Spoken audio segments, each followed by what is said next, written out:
Hey everyone, thanks for tuning in to another episode of the Grab Matters podcast. Today we have on professional wake skater from Groveland, Florida, Reed Hansen. Reed Hansen got his start wakeboarding at a super young age and then slowly transitioned into wake skating. So we talk about those early days, the early competitions like the Byerly Toe Jam, and then how that transitioned into the Wakeskate Tour, and then what inevitably did happen with the Wakeskate Tour. We also talk about the PWL, a bunch of his sponsors. We talk about hunting, free diving, all sorts of crazy stuff that Reed's done throughout his life. So this is definitely a good one to tune into. Hope you guys enjoy. I approve waterboarding. They're talking about wakeboarding. The thing about wakeboarding, every trick is an invert. Backside. Air railies. A new dimension. All right, we're back. Another episode of the Grab Matters podcast. Today we have a very, very special guest on, Reed Hansen. How you doing? Pretty good. You're making me feel special. As you should Appreciate be. it. Very special guest. First question. Is wake skating cooler than wakeboarding? Yes, definitely it is. I mean, you're asking me, so yeah, you're gonna get that answer for sure. Okay, we'll dive into that a little bit later. But second question: wake pants, yes or no? No. I was never a wake pantser. I'm not old enough to get into the wake pants. Sorry. Okay, or young enough to get in the wake pants. You're kind of in that middle Yeah, that's true. phase. Okay, hard no on the wake pants. Wake skating is cooler than wakeboarding. I think we can probably call this podcast. Thanks for coming on, Reed. It's been great. No, seriously, let's dive into the early days of Reed Hansen. I know you've got kind of a unique upbringing in terms of being on the water a lot at a young age. So run me through just where you're from, where you grew up, and all that. Okay. Yeah. So I grew up here in Central Florida in Orlando. My parents met because they both worked at SeaWorld as water skiers. So naturally, they were going to raise us up in it. So they bought a ski school, the Benzel Skiing Center. I think Murray talked about it a little bit. So they bought the Benzel Skiing Center and they turned it into the Hansen Skiing Center. That lasted for maybe 2 years. And then it turned into the World Wakeboard Center. And yeah, it was like, I always tell people, it's like, it wasn't even a choice for me or my brother or my sister. It was just, you're wakeboarding, or skiing or whatever, you're at the camp. So what else are you going to do? Yeah. And, not that, not like in a negative way, but that's just what we did. And, so Trevor went down the wakeboard path and I followed suit, and so did my sister. And most people don't know, they say, you have a sister? Really? But yeah, so we, I started wakeboarding, following in their footsteps, and yeah. So did you start skiing? You guys all together start skiing initially, or was it right into wakeboarding right away? Technically, we all skied first. Trevor was like a ski baby right around the same time that Parks did it. Okay. My parents got him up when he was like 5.5 months old, kind of thing. And then, yeah, I was maybe like 3 or 4 when I started water skiing, but I'd really, like, they talk about it like I did not want to water ski at all. I just wanted to wakeboard because wakeboarding was like it was kind of, the camp was becoming that at the time when I was 5 or 6 or so. And so I was all about wakeboarding. Okay. And when did you guys start competing? I mean, did you start competing right away pretty much when you guys started wakeboarding, or was it a little bit after you got the hang of it? So when I started wakeboarding, there wasn't a division like a junior boys like there is now.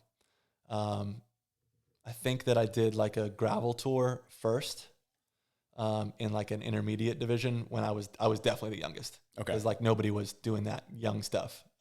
It seemed like for me, because I was the youngest. And then 99 was like the first legit junior boys that they had.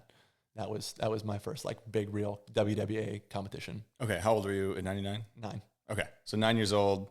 How'd you do in that first contest? You remember? Nationals, it was me, Bob Sovin, and who got third?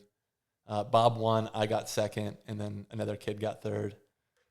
And then a couple months later at Worlds, I ended up beating Bob. So, okay. Bob, sit down. I've got to win against Bob in wakeboarding. That's impressive. Okay. I feel like not a lot of people know that you had a fruitful wakeboarding career, I guess you could say, very successful one before your wake skating career. Let's keep going through that because you continued to progress at wakeboarding until what age about? Yeah, so the next couple years I rode the boys division, and same thing, me and Bob, and guys like Adam Arrington, Jimmy LaRich, Philip Combs, that era of wakeboarding, rode against those guys. Same thing, was pretty successful towards the end of the boys when I got, old enough to really be good enough in boys. I won maybe 1 or 2 world championships in the boys division. And then it was when my turnover, end of the boys to turn over to junior men's. That's when I started wake skating. So I was 13. 13 or 14 when I started wake skating. And did you get any attention from wakeboard sponsors or companies before then? Yeah, so I rode for CWB. Okay. As a wakeboarder, and my brother rode for Arnett. I think. No, sorry, Legend. He rode for Legend Eyewear. Gotcha. I don't know why I said Arnett, but Legend, and then so they hooked me up with stuff, but I was 12 years old, so I just getting free stuff. Yeah, I was getting free stuff. Okay. So 13 is when you made the switch, right? Mm-hmm. So let's talk about that, because wake skating and wakeboarding back then, it was obviously a lot different than it is now, but you guys were very into wakeboarding. It seems like you had grown up with a competitive mindset. You said it wasn't really a choice. We're getting on the water. You're probably going to land new tricks. We're going to get as good as possible at this. Mm-hmm. And then you switched to wake skating. How's that landscape in your family dynamic with your brother, with you? Is that? Well, wakeboarding for me, it was definitely I always got fired up when competitions came around. So seeing what everybody else was doing, I'd be okay, I got to learn some new tricks so I can compete and be better at it, right? So I can get better and do better in the events. And then I was kind of at a place where I needed to really step my game up and start doing 7s and Mob 5s and stuff like that to get better. And I was pretty scared of it. I was kind of stuck at a spot. But that's kind of the age where you hit puberty and get strong and start doing more tricks. That's what it's kind of what I'm looking back at it, kind of attributing to. But wake skating, and it I don't know, it just felt forced for me. It didn't feel like it was my thing. It felt kind of like family tradition, this is what you do, which sometimes was good, sometimes was bad, but also my dad really wanted me to be good and to excel in it. So he was putting a lot of pressure, kind of, football dad kind of vibes. And then when I found wake skating was my thing. And I didn't have any pressure from anybody. I just did it because it was fun. And I really started with Matt Manzari. That's when we started hanging out, and he actually wake skated a little bit.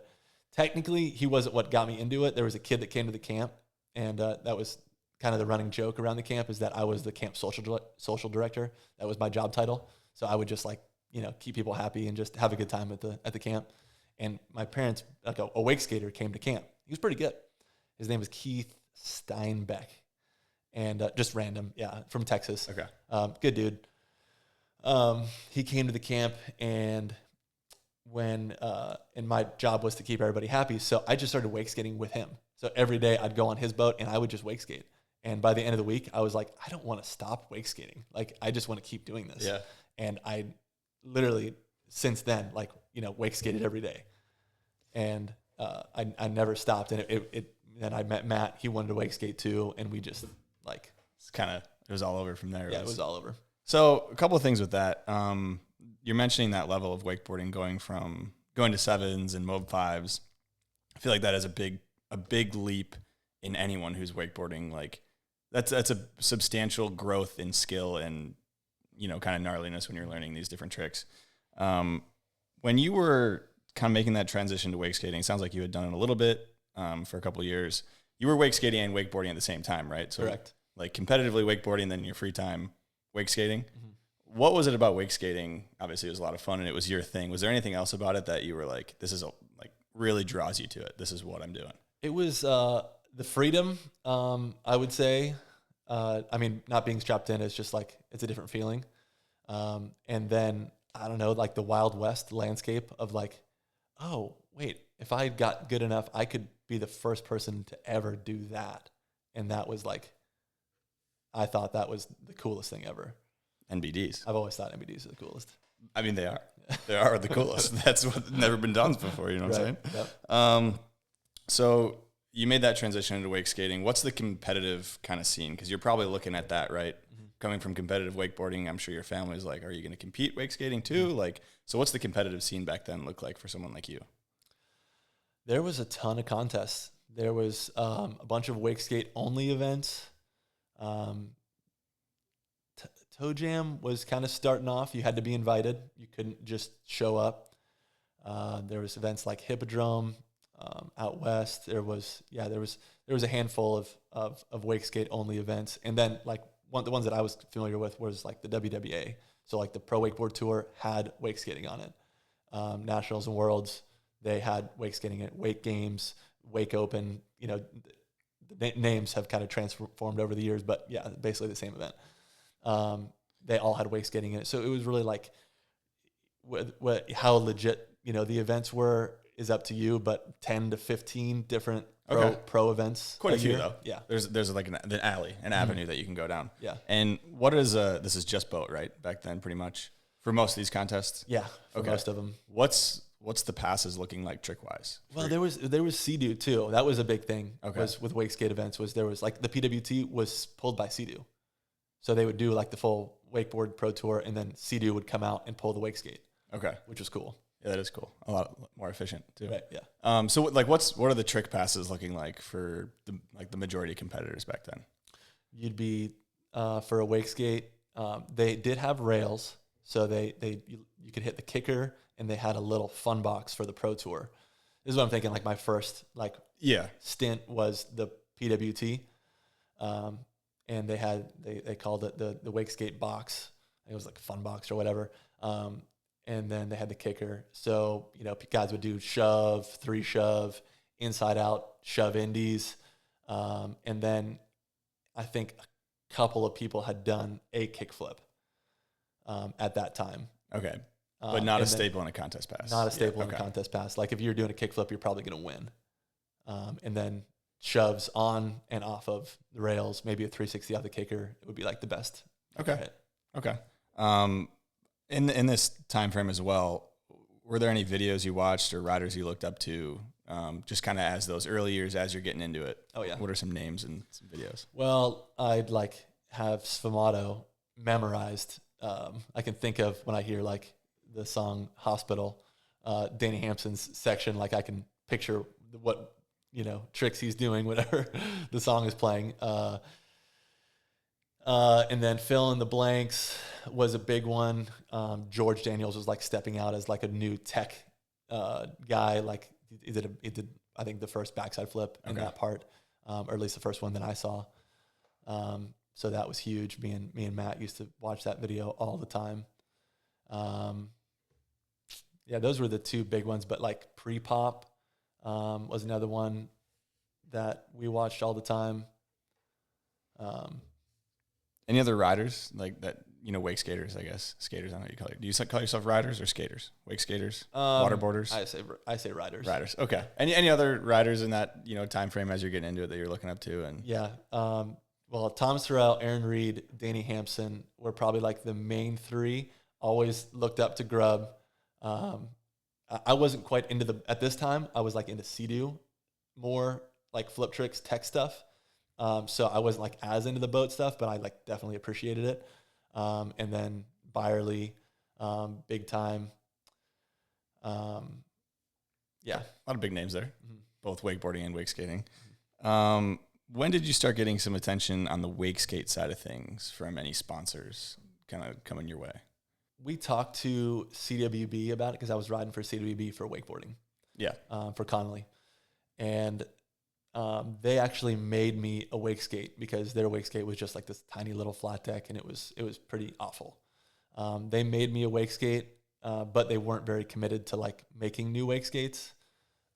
So I ran into, or actually it was pretty much my dad kind of set it up.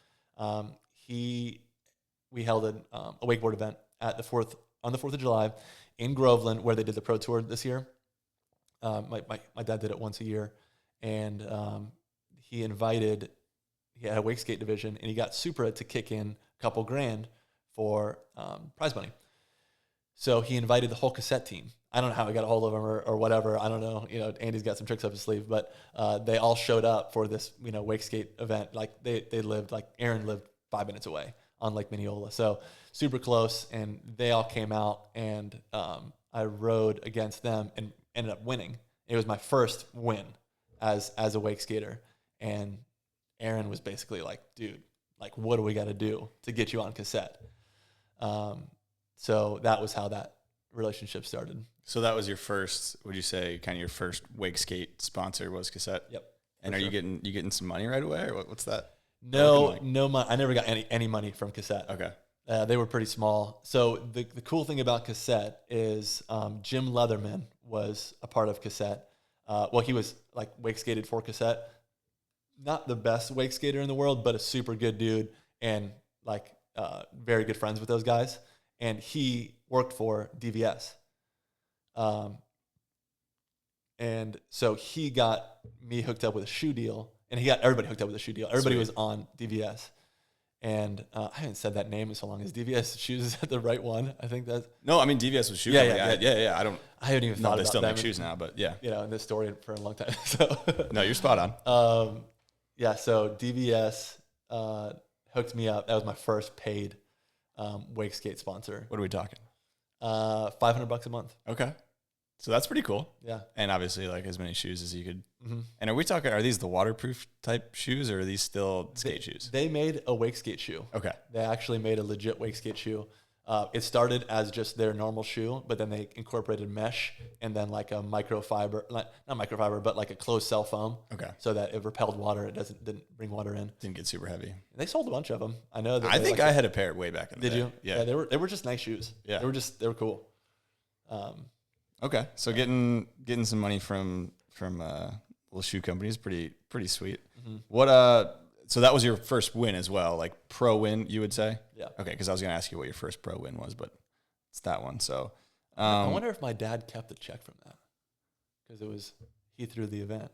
He probably would have kept it. how much do you think it was? Well, I remember it being $2,000 It was $2,000 for first. Okay. But now thinking back, I don't remember him ever giving me. He's like, good work. I'm gonna pay for the gas you've been footing the bill for the past. This is a much needed thank you for the last X amount of years of your life. Yeah. So how does that evolve from you're kind of with cassette, you get DVS, you get some wins. Like what's the evolution after this immediate first pro win kind of looking like in your career? It definitely like it put me at ease at like family life. I know that because my dad was like, okay, like I get it. Like this is your thing. This is go for it. Yeah, I know. At that point, that was the last year where I did both. So I competed on the Pro Wakeboard Tour for wakeboarding, junior men's, and wake skating. I did good in junior men's. I got second. It was my best like junior men finish. I got second overall on the tour. No wins, but I was consistent. So I like always made finals kind of thing. And that got me second. But I did bad like the first year on the pro tour. And then the next year is when I did a lot better. But that was like where it was like no tension. Like you don't have to wakeboard anymore. Like this is your thing. It's real. So You're good at it. Yeah. That was a big change for me. I remember. So are you still living with your parents at this time then? Yeah. So what age was that? I'm 16. 16 first? No, the first one was 15. 15, okay. Yeah, 2005. Okay. So yeah. So what do the next 2 years look like? 16, 17. So the next year was Pro Tour, and I got a couple wins on the Pro Tour. Didn't win the overall, but got a couple wins. I have a couple of those Pro Tour guitars. I'm pretty stoked on that. But yeah, that was the last year they did wake skating on the Pro Tour. So yeah. Okay, it was. So that was your first year wake skating on the Pro Tour was their last year. Well, I did 2 years, but the first year, my second year was when I did good. Okay. So I got a couple wins. Okay. Got a couple wins. Because I competed in 05, and then I excelled a lot more in 06. Gotcha. And why do you think the Pro Tour, what was the reasoning behind wake skating kind of leaving? They said that Sea-Doo just pulled their funding. Okay. That was why because they liked it, but they were like, yeah, we weren't footing the bill for this. Sea-Doo was, and they're out, so we're not doing it anymore. Yeah, it doesn't make dollars, doesn't make sense. Okay. So before we get into your biggest year and kind of how many wins you've gotten, at that time, what happens to competitive wake skating after it's pulled from the tour? What's the landscape look like? Because that's got to be a big chunk of events, big chunk of money, big chunk of kind of the competitive culture that's going on in wake skating. So what's the transition in the next? I think that it was either that next year or maybe the year after that Byerly did the tour. The Toe Jam did a tour where before, like 2003, 4, 5, 6, it was one stop event in April on Byerly's birthday. The Toe Jam. The Toe Jam, Okay. yeah. And then after that, like around that time period, is when they turned it into an actual tour. So it kind of replaced the PWT in that sense, but there was also like 10 other events. So it was still, you could be busy all summer if you wanted to be. So it wasn't a huge blow. It wasn't. It was kind of a bummer probably, but nothing crazy. What would you say was your biggest year competitive wise? We might be jumping ahead because I'm not sure what year is your biggest one. So probably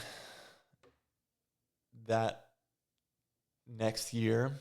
So 2007 kind of through 2014 or 15, maybe even 16 are like a tie. Like I was like probably like had an 80% win.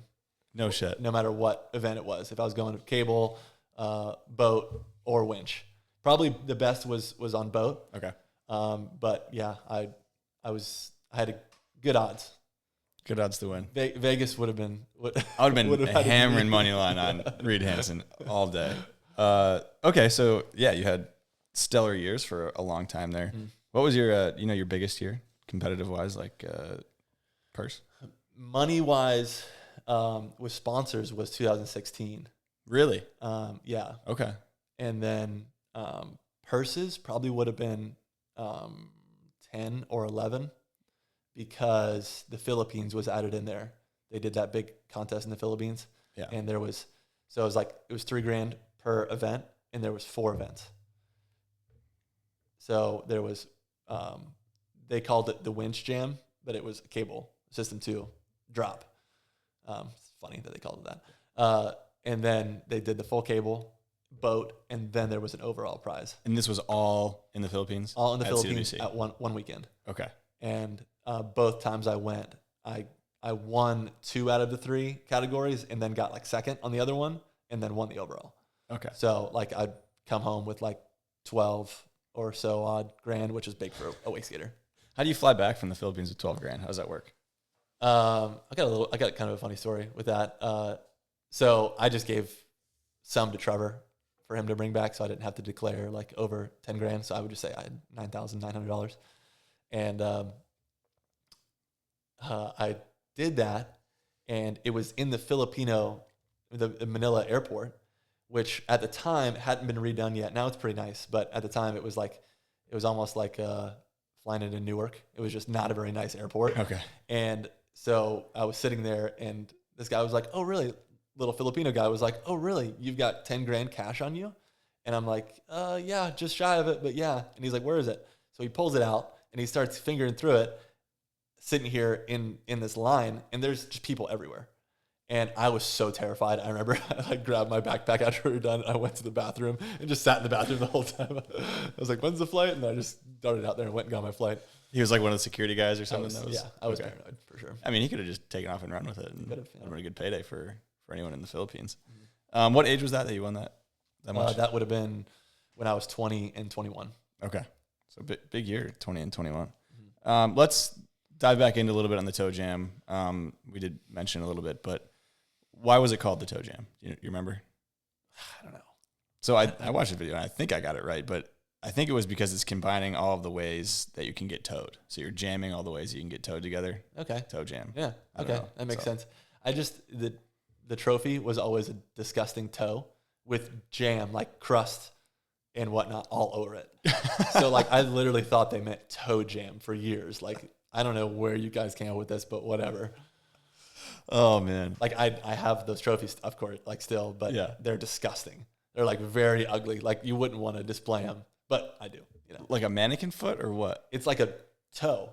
It's like a big toe, a huge toe with worms coming out of it. It's all green. It's like disgusting. Yeah, it's like looks like it should be on display at like Halloween Horror Nights. Okay, cool. Interesting. Didn't know they were that gross. How big of an impact would you say that Byerly had on wake skating? Byerly had a huge impact, especially in those early years. He was putting a bunch of money and effort into the competitive side, and all the riders. Like, didn't matter who you rode with, you thought Byerly was the man, or you knew that Byerly was the man. Was really what it was. Byerly's had a big impact on a lot. Yeah. So what were those events like back then? The Toe Jam and like some of the other Wakeskate, because this is pre Wakeskate Tour, but post obviously being on the PWT. So what's like the atmosphere of the events like? It was a party. Like, it was borderline. Like, my parents shouldn't have let me go, for sure. There was like a bikini contest, and it got topless at a point where I was like, looking around like, I can't let my parents drop me off here. But yeah, it was definitely like a pretty big party, especially the rail jam portion of it, because that was always done at night on the last day. Okay. So that's kind of what sticks out to me. But yeah, it was, other than that, it was pretty mild and a good time. So would you consider yourself a big partier? I would not consider myself a big partier. That's probably the biggest party I've ever been to. Okay. So, I mean, with board sports culture, it's like very much so party is involved heavily for a lot of people.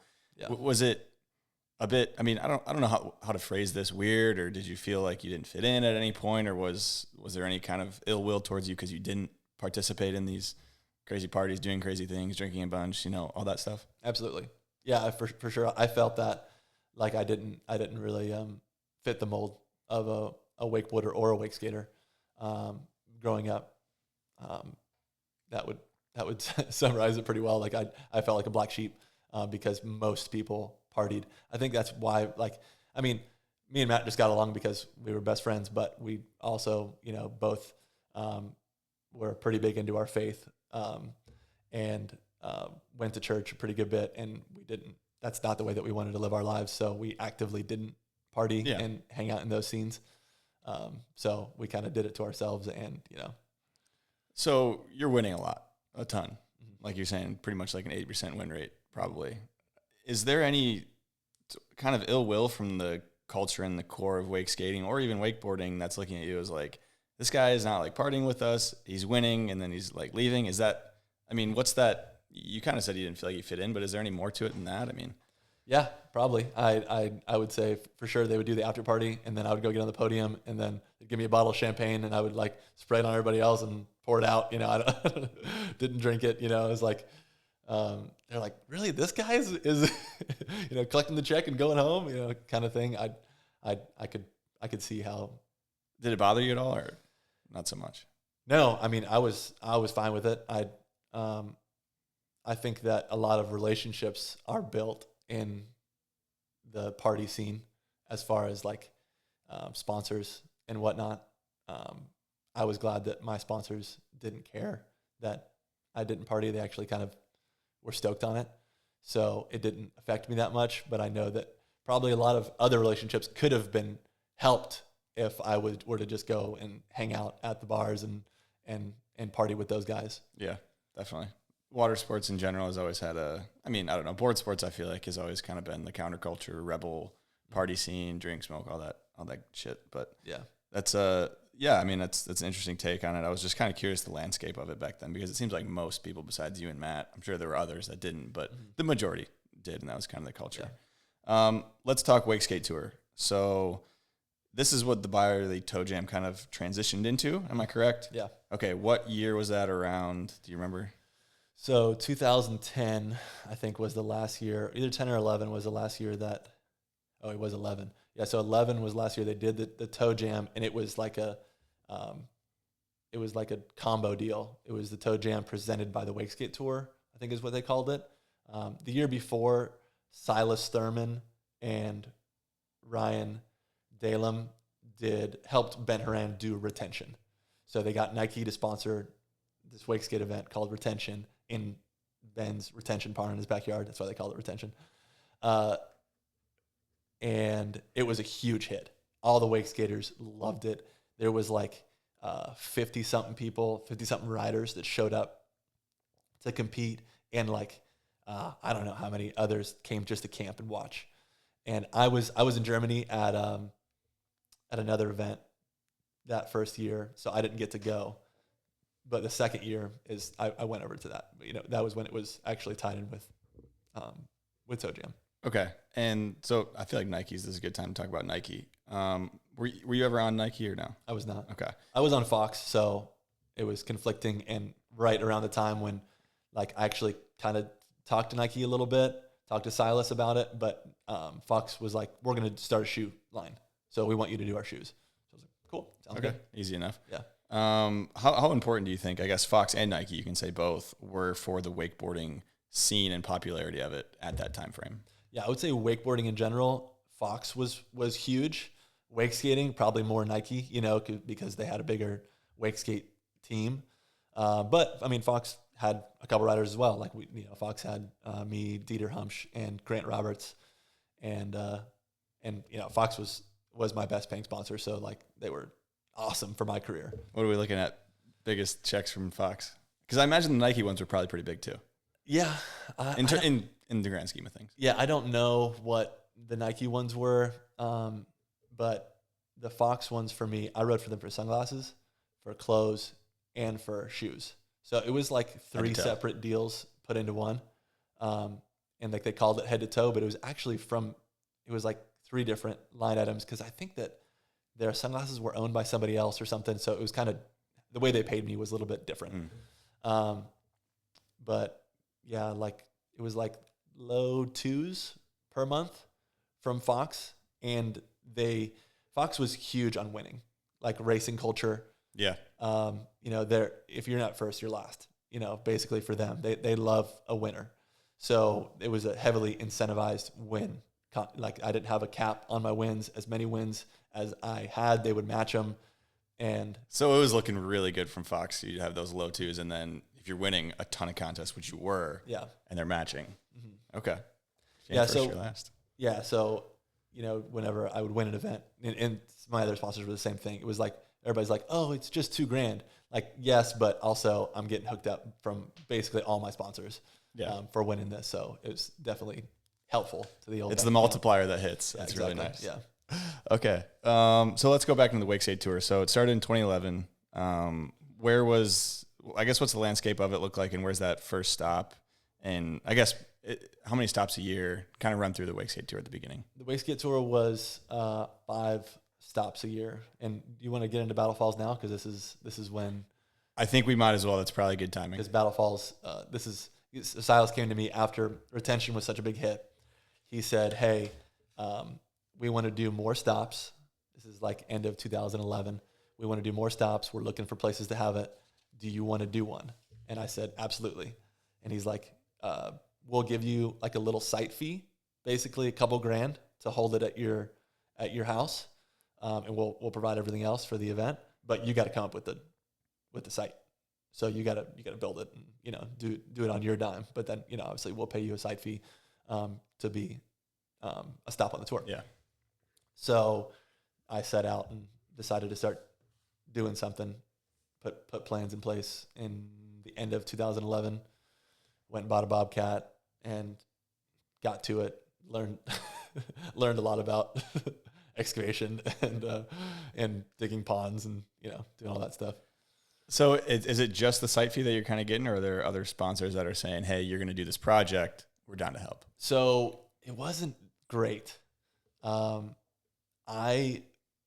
In my head, I heard that Ben Horan did his for 10 grand. He got his whole thing done for 10 grand, under 10 grand, and Nike footed the bill for him, which I was like, oh, that's sick. I'm going to talk to Ronix. I'm going to talk to Supra. I'm going to talk to Fox and get them all on board. And I'm going to do the same thing myself. And basically just not great with budgets or figuring out how to do all that, how to price it all out. I had the thought I can do it a little cheaper than Ben because I'm going to buy my own Bobcat and he paid somebody else to dig it and I'm going to do it myself. So I'm going to be into this thing for 4 or 5. I remember that initial thought when I first started digging Battle Falls. Of course, 65 grand later. Oh my God. I remember my dad, like halfway through, he's like, how much money are you going to spend on this? I was like, I don't care anymore. I just want to do it. Like, I'm just doing this thing. But I got like a couple grand from Supra and a couple grand, like $2,000 from Supra and $2,000 from Ronix. And Fox actually didn't chip in. They did. They paid Kilgis to do that video on Battle Falls, which was cool. Yeah. But they didn't give me any money for it. But like, you know, in the big scheme of things, like that wasn't, you know, big money anyways, $2,000 from the other guys. So it would have been nice, but whatever. So yeah, I don't know. Does that answer that question? I mean, I think we talked about a little bit more about Battle Falls. Where does that 65K come from? Like what's going into it? If Ben could do it for 10, you thought you could do it for 5 or 6. Where's the 65 come from? The problem is it started growing. So like I went and marked out the dimensions that I thought I was going to do it. I put 4 cones in the backyard, and I just went and spread them out, and I started digging there. And I knew like this thing was starting to come to shape, and I was like going to do it 2 feet deep. I was going to do it, you know, but just a liner in the top, liner in the bottom. That's what I'm thinking. I'm getting my 4,500 from, because I'm like, I'm just going to spend a couple grand on liners and diesel. And, you know, this will be easy. But the more I dug, the bigger and better it got. And it kept changing as I was sitting there on the machine looking at it. You mean the ideas in your head? The ideas in my head. At first, it was going to be two separate gaps next to each other, with like bi-level left and right, kind of like the Philippines, because I had just been back to the Philippines. Philippines has that. And I was like, yeah, I could do that. And then I'll just have like concrete ramps that I just wax. And then I'm like thinking, why would I want to hit that? Like I had just come from California, where I hit like a natural sloped ramp from a spillway, and it was awesome. So much fun. And I was like, it'd be so cool to incorporate that. So like that was when it started changing. And then I was like, if I'm going to hold events here, why would I want my left foot forward and right foot forward riders to be like not equally yoked, right? So like you got a bigger gap on the right, and like it's just going to make it weird to judge. So I was like, it needs to be uniform. I need to do the exact same rails on both sides. I need to do, if I'm going to do a ramp, I got to do it right in the middle. And just to make it like a super good place to hold this Wakeskate Tour event. That was kind of like why it started to change. And then the introduction of the water ramp was where all the money went, right? Because it turned into, I was just going to do like grass, you know, and then build like something out of wood, to like, okay, this is constant flowing water. It's got to be concrete. Okay, if it's going to be spilling all the time, it's got to be concrete all the way across. It's got to have like ledges on the side to hold the water in.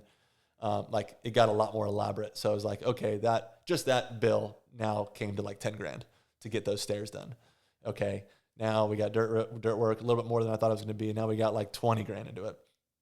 Then I'm like, okay, how much water do I need to do Battle Falls with? I have no idea. I'm like watching YouTube videos about fire trucks. Like how much water is a fire truck pushing out, which is about 2,000 gallons per minute. And I'm like, okay, but like that's like high pressure. Like how do I know that like I can ollie off that? Like I'm trying to figure this out. Like I literally have no idea. And I remember like praying about it and like literally being like, God, I don't know. I cannot figure this out for anything. And I woke up in the middle of the night and I just thought 3,000 gallons per minute. That's what I need. That's the pump that I need. And I'm just going to stick with that. So I'm going to do that. And then I built this void, right? Like it looks like a handicap ramp, Battle Falls ramp, in the concrete that is 6 inches deep by 6 feet wide. And then it as the water flows, it stays about 6 inches at the top, and then as it speeds up, it gets down to like an inch and a half down at the bottom because it's moving so fast.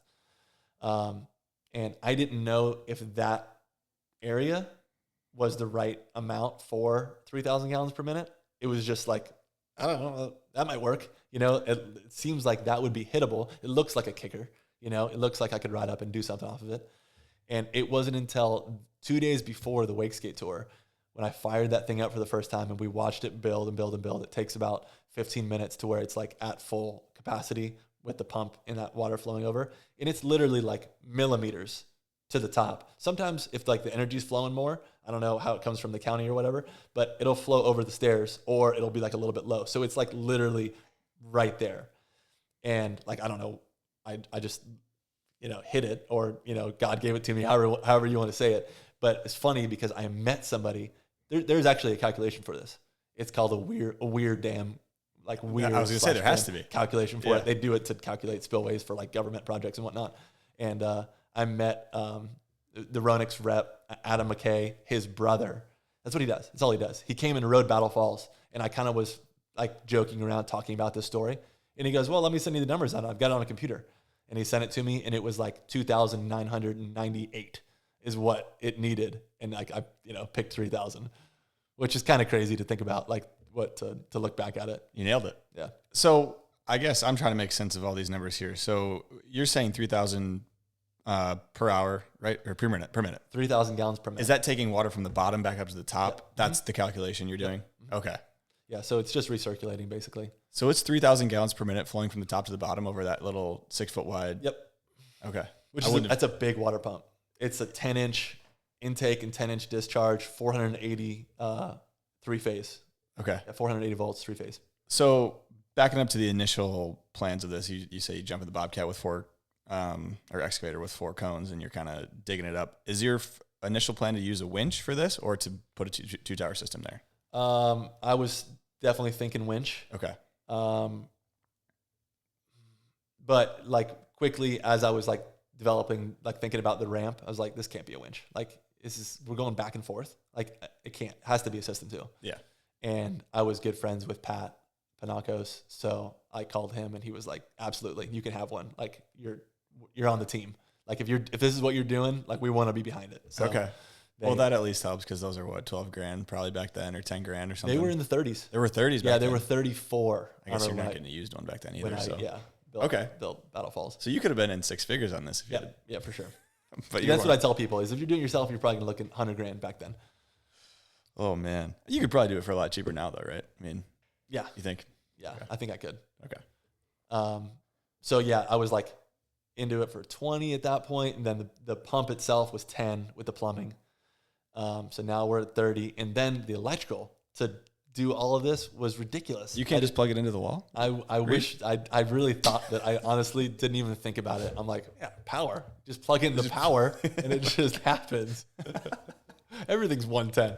Even when they would tell me like, oh, it has to be 480. I'm like, what does that mean? I don't know. Like it would just roll to the back of my mind and I'd be like, I got dirt work to do, And then I like got into how you have to power it, and I had to have a 3-phase converter and a transformer, a step-up transformer so to go from single wire 240 to 3-wire 240, and then it steps up from 3-wire 240 to 3-wire 480, which, yeah, you told me that back then, and I was like, I had no idea. Now I understand it pretty well. Sweet, I got more dirt work.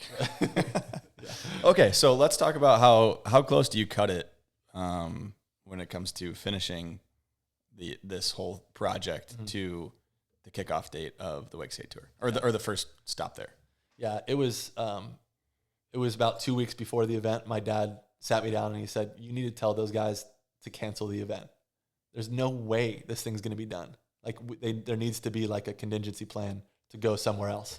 And I said, I'm not making that phone call. And I remember like it was a fight, because I was like, I'm not making that phone call. And I walked out of the house. I was like, I'm just going to get back on this Bobcat and get back to work. At that two-week point, where would you say you were at? The 2-week point, I had water in the bottom pond. I think the top pond was I still was shaping it. I didn't have all the concrete done yet. I definitely didn't have the concrete done yet. Because the first time I started the pump was 3 days before the event was supposed to start. So it was supposed to start, I think, practice was on Friday. So this would have been like on Tuesday that I started the pump for the first time and saw that it would work and saw that, it was enough water and like, obviously like, whew, that worked, sweet. But there was like some curtains on the side because the water was flowing out on the side of the stairs a lot whenever like you'd wake skate. Okay. Because it would just splash and it was eroding really bad on the side of the concrete. So like I had to call the concrete guy back and say, hey, dude, can you just come form up some curbs, some like little, like little flare outs so that it doesn't splash over. And so he did that. It was like we were laying sod that day when he had his guys come out and put those little curtains on it. So like technically, like it was like literally the day of practice. We were still laying sod, so it wasn't done yet. Like technically. So are people showing up being like, Reed, you gonna get this done, bud, or what's going on here?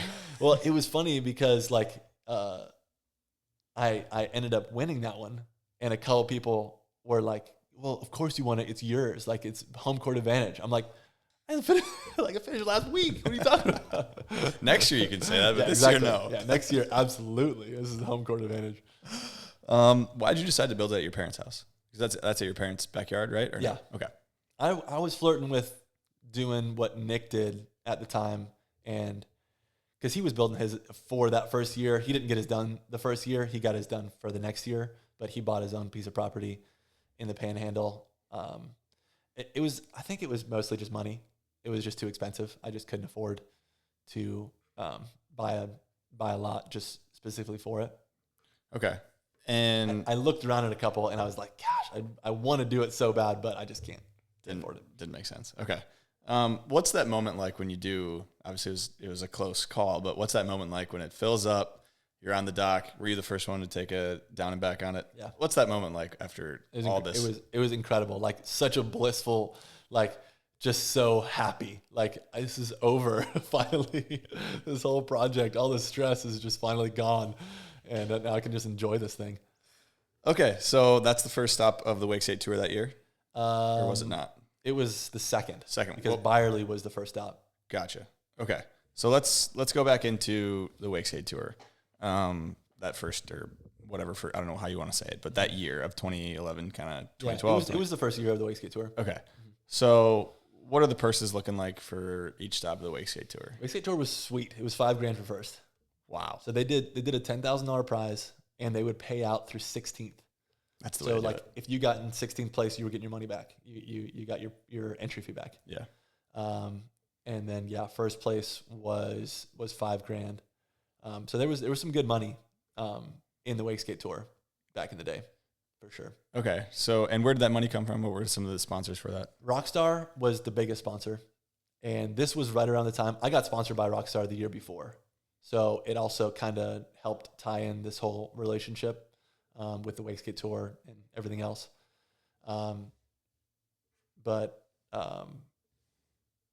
was I would say probably 75% from Rockstar, and then the rest from Nike and kind of random other. Okay, they saw the vision for the Wakeskate Tour. And how many years was the Wakeskate Tour going on for? It was 2012 through 17. Okay, so a pretty good run. I guess it's a good time, I think, to dive into why do you think it kind of ended? Well, I was definitely behind the scenes of it. So Silas put me, Ben Horan, Nick Taylor on like the board of directors. Yeah. That's what he called us. And whenever like there was sponsorship talks or whatever with the tour, like we would all kind of be involved in the money side of it. Not that I made any money from it, because I didn't. Me, Nick, or Ben didn't. Ryan and Silas made a little bit, enough to just make it worth it to come for the weekend. Not as much as they put in, the effort they put in. But kudos to them for doing it, because it was really special. The end, it was tricky. It was odd, because it was a snowball. It was gaining popularity every year. There was like record numbers. We would get more views every year, more attendance. Like it was awesome. It was like the spot, the place to be. They were legit too. They were super legit. Yeah. Everybody was stoked on it, and everybody wanted to see like the recap video and was very invested in what happened. Like a bunch of pro wakeboarders would always come out to the Wakeskate Tour, like whether it was my stop or Toe Jam. Like it was definitely cool. And Rockstar was stoked on it, and it was like a changing of the guards at Rockstar. Rockstar started to struggle financially around that time, 2017, I think it was like some other energy drink companies had kind of, or some newer energy drink companies had come and taken some market share, and they just weren't doing as well as like Monster and Red Bull. So like, I think Boss Man came in and was just like, hey, what can we cut? Where can we trim the fat? And Wakeskate Tour definitely had the momentum to like pick up a different sponsor. And the problem was that Rockstar didn't tell Silas that they were going to pull out until like a month before the event. And like they had been putting all this pre-press out, like it's happening, like this is all going as planned, just like normal. And you know, Silas is over there crossing his fingers because he hasn't gotten the contract signed yet. And I don't know why they didn't tell him earlier, or just, you know, put up the money or whatever, but they didn't. And Silas jumped over real quick to Monster, and he said that it was very close with Monster, but he just said that like, because he was close with Aaron Grace, and I think Aaron Grace would have been a huge part of that conversation. And he just said like, it's just too close. Like we're like at 3 weeks right now before the event's supposed to start. Is it not enough time to make this happen? Yeah, not enough time to make this happen. And now we're asking for like over $100,000 for our Wakeskate Tour, and they're just not going to put that kind of money into it. Yeah. So that's a bummer. Especially because like Rockstar was so heavily invested. They sponsored me. They sponsored Andrew. They sponsored Ben. They sponsored Nick. They sponsored Byerly. They sponsored BT. Like George Daniels. Like they had a huge team, and they were really into the Wakeskate Tour. So the fact that they were like pulling out of this was, everybody's like, no way. How can you guys pull out? And like, you know, Monster has like 2 or 3 riders at this point, so they're like way less invested in wake skating. So I don't know. It just probably just didn't make sense for them. So when they pull out, is that kind of also the time when like your time with Rockstar ends as well? Is it in that same zone? I got like another year and a half out of it, because they still did sponsor some wakeboard events. So I think that was Nick, Andrew, Ben, those guys. It was all their last year, because the Wakeskate Tour was all they did. They didn't do like the boat events and whatnot. But whereas like me and Byerly was like so rooted with them. And then the wakeboarders, I kind of got tied in with the wakeboarders because I did all of the boat events. Yeah. And so I rode for them for 2 more years. I think it was 19 was my last year. So what's the attitude like around wake skating when, I mean, obviously it kind of came to a shock probably as to everybody that wasn't in the behind the scenes, which was very few people, probably came to a shock that the Wakeskate Tour doesn't happen in, was it 2018? It was, well, I'm trying to think, because it was something around 16 or 17, because I think that there was, maybe it was 17, because 17 they just did Battle Falls. There wasn't the Wakeskate Tour. We just did Battle Falls. I think it was 16 that that was last year for the Wakeskate Tour. Trying to remember right, but yeah. So what's the energy in wake skating when that, I mean, at this point in wake skating, the Wakeskate Tour is like it is wake the skating. thing. It is wake skating. So yeah, what's everybody's kind of attitude? It was awful. We were all so bummed because we all loved the Wakeskate Tour. It was like, it doesn't get any better. Like we all loved that style of riding and that format for an event. Like nobody was bummed about the Wakeskate Tour. Like there was people that would show up that just wanted to pay their entry fee and just ride their 45 minutes, whether it was the practice or riding in the pros for just one round, even if they knew they aren't going to make it, just because they just wanted to be one of the ones that rode in the Wakeskate Tour just to say they did it, you know? Yeah, and ride the setup too. Exactly, and ride the setup. You got 45 minutes for, you know, $125 or whatever it was for entry fee. Not bad. Yeah. So do you think if, you know, a different deal would have come together, what do you think the longevity of the Wakeskate Tour would have been? Do you think it would still be around today, or would there be another struggle point at some point? You know, you think about like any business like that. If majority of your money, like that much of your budget is coming from one person or one sponsor that you don't have any control over, it's like the end is inevitable kind of thing. All your eggs in one basket type deal. Yeah, exactly. So part of me thinks like how much longer would it have lasted? But I really do think that if like Rockstar would have been clear and like we're not sponsoring it next year, then somebody else would have picked it up, either Monster or Red Bull or another just random company would have footed more of the bill and they could have made it work. But just the fact that they're counting on this $100,000 to run these events, 5 events throughout the year, or 4 events, whatever it was, and then you just have that carpet pulled out from under your feet at the last minute and you have no money for anything, you're like, okay, we're done. Yeah. I did not realize how close the Wakeskate Tour was to continuing on, just getting another sponsor. But so you brought up when we were just taking a break here, Noisy Vision, and how popular it was, how much it blew up. What year was that it was trailer? like 2010 or 11. I think 11 was when the trailer came out. Okay. But at that time, like, wake skating was seen by the industry, but it had not been seen by the world. So like Noisy Vision trailer came out, Dieter Humsch with his camera and his GoPro, just filming backyard stuff with, me and him and, a slew of other wake skaters. He came out with that 1.5-minute trailer and it blew up. It went crazy and was quadrupling the numbers and blowing all the wakeboard videos out of the water because everybody's like, oh, that's what you guys are doing? We've never seen wake skating in slow motion. It's like, I think that's kind of was part of it because definitely the production value was never there for wake skate videos. It was always just no slow motion. So you don't really see what's all going on. It was for the core people who understood with watching Exactly. it full speed. Yeah. Okay. So kind of moving into growth, wake skating throughout the whole Wakeskate Tour, in your eyes, do you think it's still growing at a good rate in terms of ridership and the Wakeskate Tour itself? Yeah. So to sell that to another brand, if you had had more time, not you personally, but the Wakeskate thing as a whole, would have been relatively straightforward, right? Yeah. I think it would have been easy. Okay. If you had a year in advance to sell it, absolutely. If you looked at just those videos that the Wakeskate Tour produced, the recap videos, they weren't content, they were about the contest, but it was just more about the lifestyle and a part of the culture of all of it and whatnot. It wasn't just first, second, third, these are the runs kind of thing.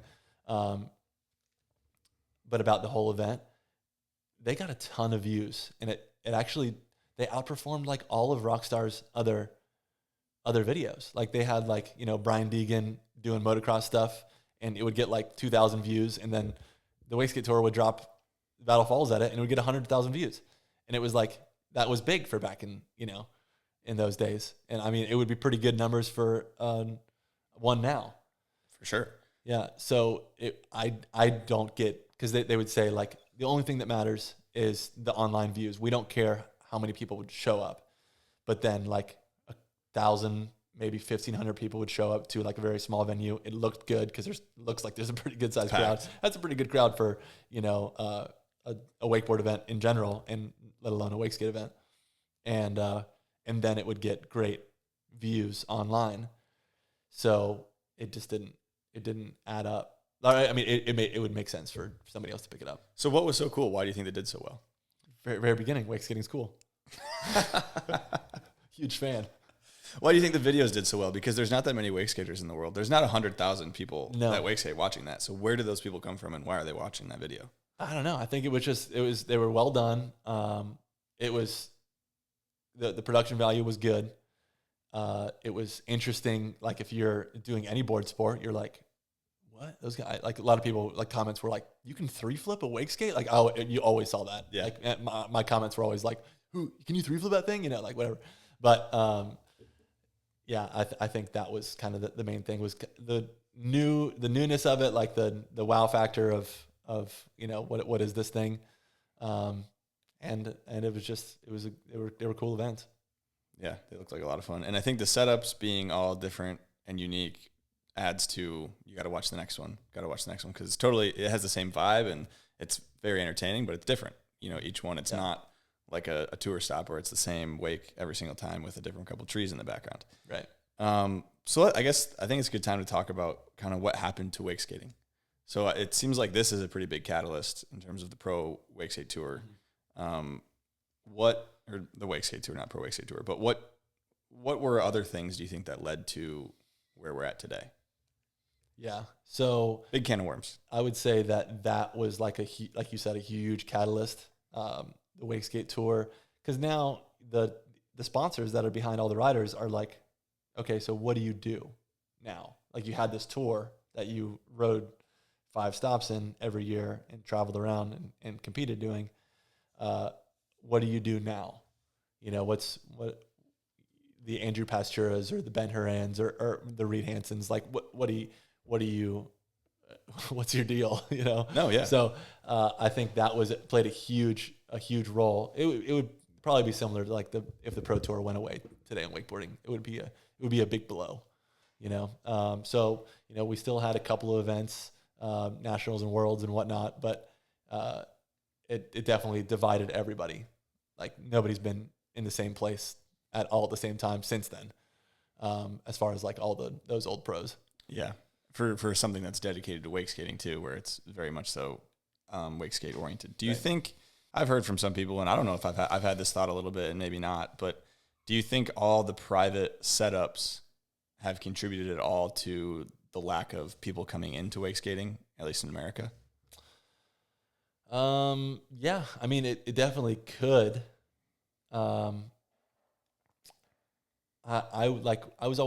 tried to be conscious of that, like, especially holding events there. Like, if people wanted to come ride and practice, like, I would charge like a minimal fee for anybody to come out and ride. And I was like very inclusive. Basically, unless you shouldn't be riding Battle Falls, you know. I called it an intermediate or better setup. You at least had to be decent at wake skating to be able to go and ride down concrete. You know, there's definitely some danger there. Yeah. But I tried to be as accommodating as possible. Although I did teach a girl how to wake skate at Battle Falls, and she literally went down the water ramp. That was her first thing that she ever did.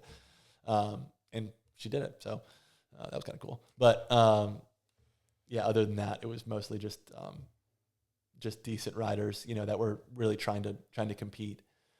But I don't know if it was just the private setups, because you can learn everything you need to do on a Battle Falls at a full size cable. Yeah. And if you do want to get specific and you want to go and compete, you know, everybody, if you walked up to Ben and you were like, hey, can I come ride your spot? He'd be like, you say when, brother? You know, like, yeah. Let's go. So I don't know if it was just I think that it definitely helped the guys that built theirs. Like, you can look at like me, Andrew, Ben, and Nick.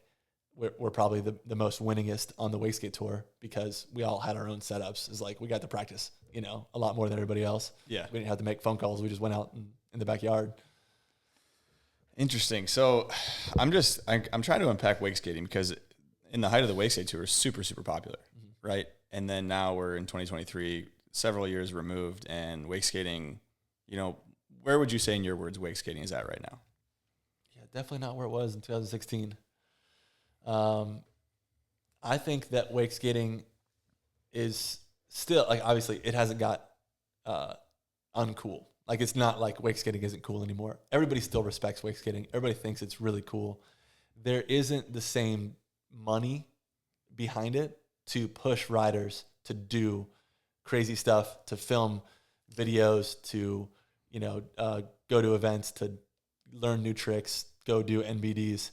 The carrot on the stick isn't there, so to speak, to make it grow and develop like it used to. That doesn't mean that it isn't still growing somewhat in some way, and there are still really good riders out there doing cool stuff, but it just doesn't have quite the same push that it had back in those days, yeah, in my opinion.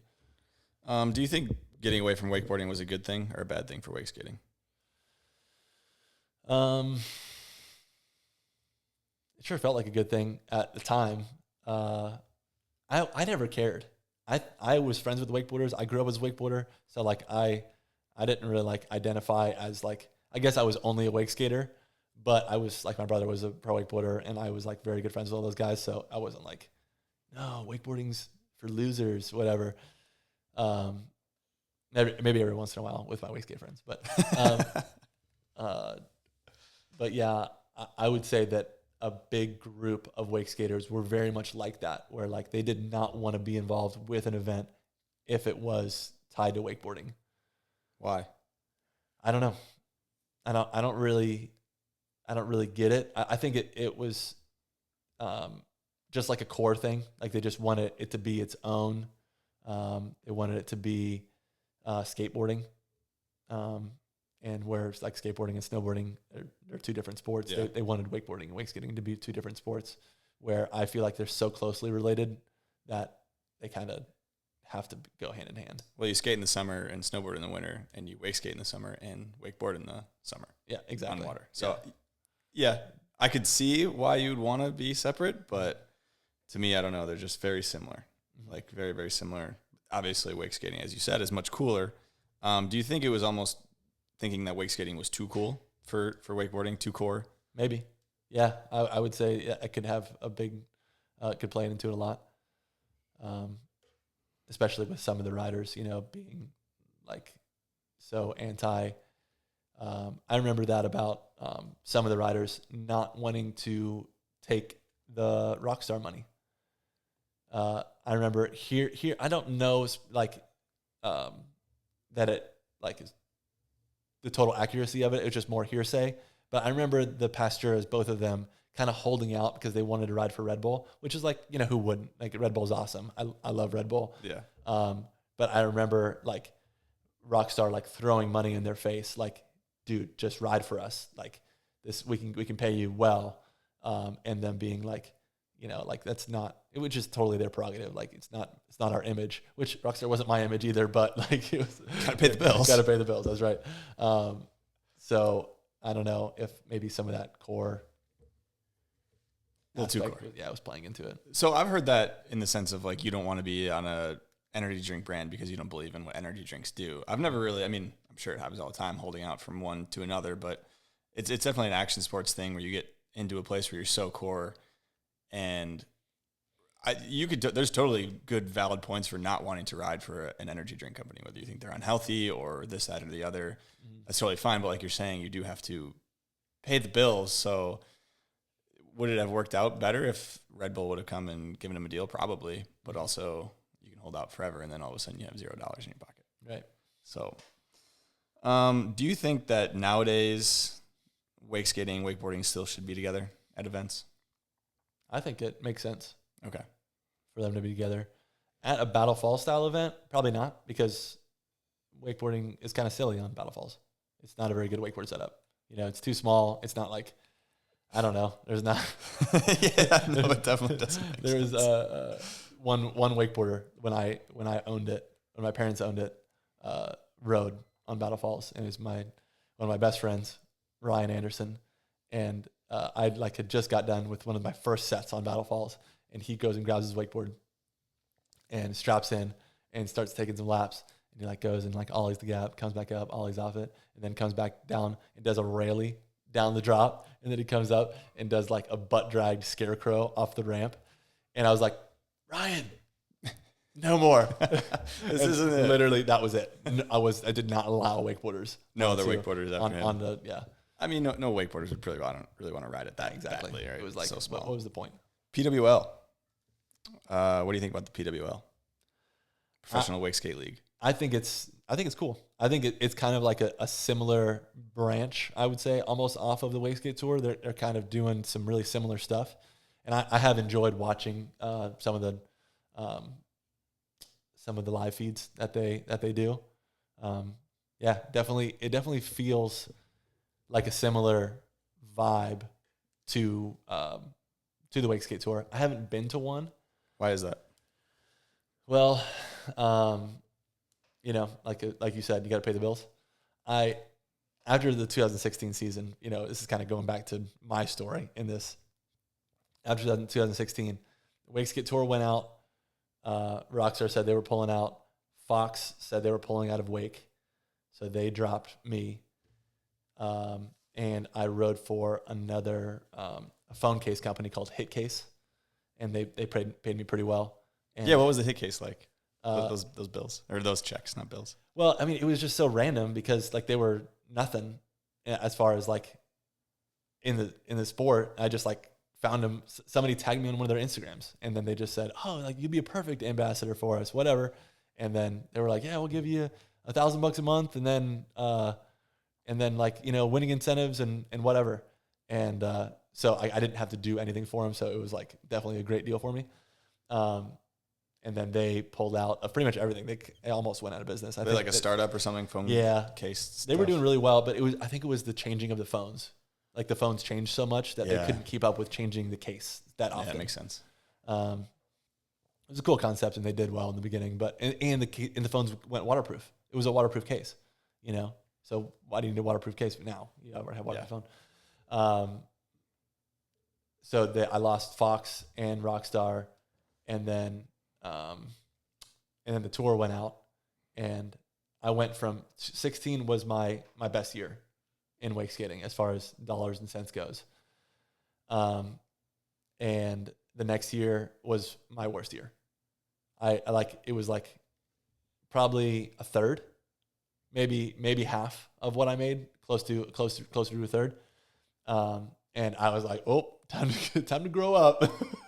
That's a scary year. Yeah, it was a scary year. And I really tried to push through and like tried to find the avenue, like where can I like make this? How can I make this work? How can I get more sponsors? How can I push harder to do whatever? And like around that time was doing viral videos. And that's like, me and my buddy did a bunch of, like, we called it the Hands team, did a bunch of viral videos, almost like went down the Steel Lafferty path. Not quite as big or as good as Steel did, but kind of trying to do that same thing. And I had a couple of videos blow up for sure, but I basically sent it to my sponsors, and the response back was, we're getting into wakeboarding. We're getting out of wake in general. Yeah, HitCase said, we're going out of business. Rockstar said, we don't care. We're basically going to be pulling out of wake in like 2 years anyways. And then Supra said, that's not the kind of content we really care about. And so it was like never mind. I'm not going to do that. Like that, it was a big slap in the face. Yeah. No, I don't need to do those anymore. I still mess around with a couple of them here and there and try and do it, but not as important. And then at that time, Mossy Oak was actually one of the only sponsors that I got around that time. Mossy Oak jumped on board. Let's talk about them. How does that happen? Because that's an out of industry sponsor. It was totally out of industry. It was a pretty cool introduction from my buddy Ryan, who knows the marketing manager. Basically, the owner's son of Mossy Oak. The Hayes family owns Mossy Oak, and Daniel is the head of marketing. I think that's his role. So he definitely drives the ship as far as, what ambassadors they pick up, and especially like an out of the industry one for them.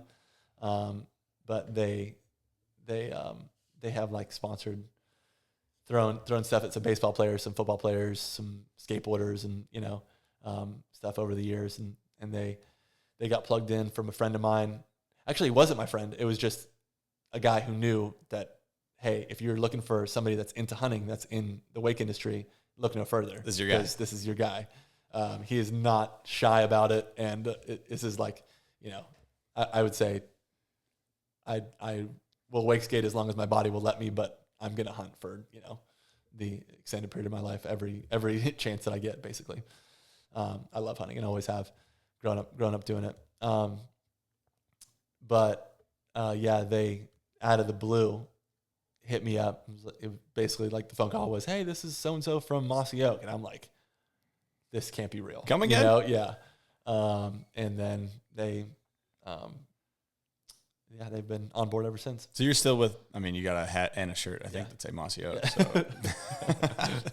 Still with them to this day. So what do you do with them, for them, like as an athlete ambassador kind of deal? They don't ask for much. They just asked me to be part of the family and spread the love. So whenever I'm doing any kind of hunting activities, I'm pumping the Mossy Oak. I love their brand and everything they're about. They're like very conservationist minded. So their whole brand is like basically gamekeepers. They're keepers of the game. So like not just like, oh, go kill something. Like that's cool. But like, hey, let's go kill something in the right way and then make sure that this is here for generations to come, which I'm very much into, especially now that I'm a new dad, taking my eventually take my daughter out hunting. What do you think about trophy hunting? I think it's awesome.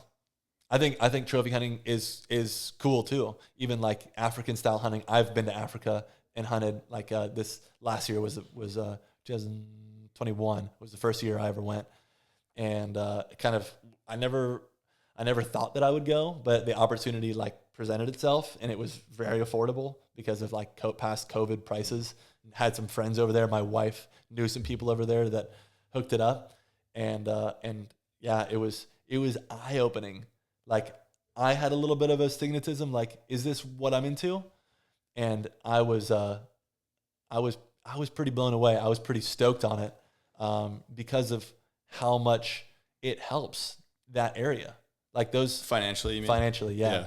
Like not only like putting a price tag on an animal, like a game animal's head like that, like helps that animal. Now its value is like brought up here, right? So like putting the price tag on it. Now there's all these systems put into place to make that animal survive, not just like kick it to the side. It's not valuable. Nobody cares about it.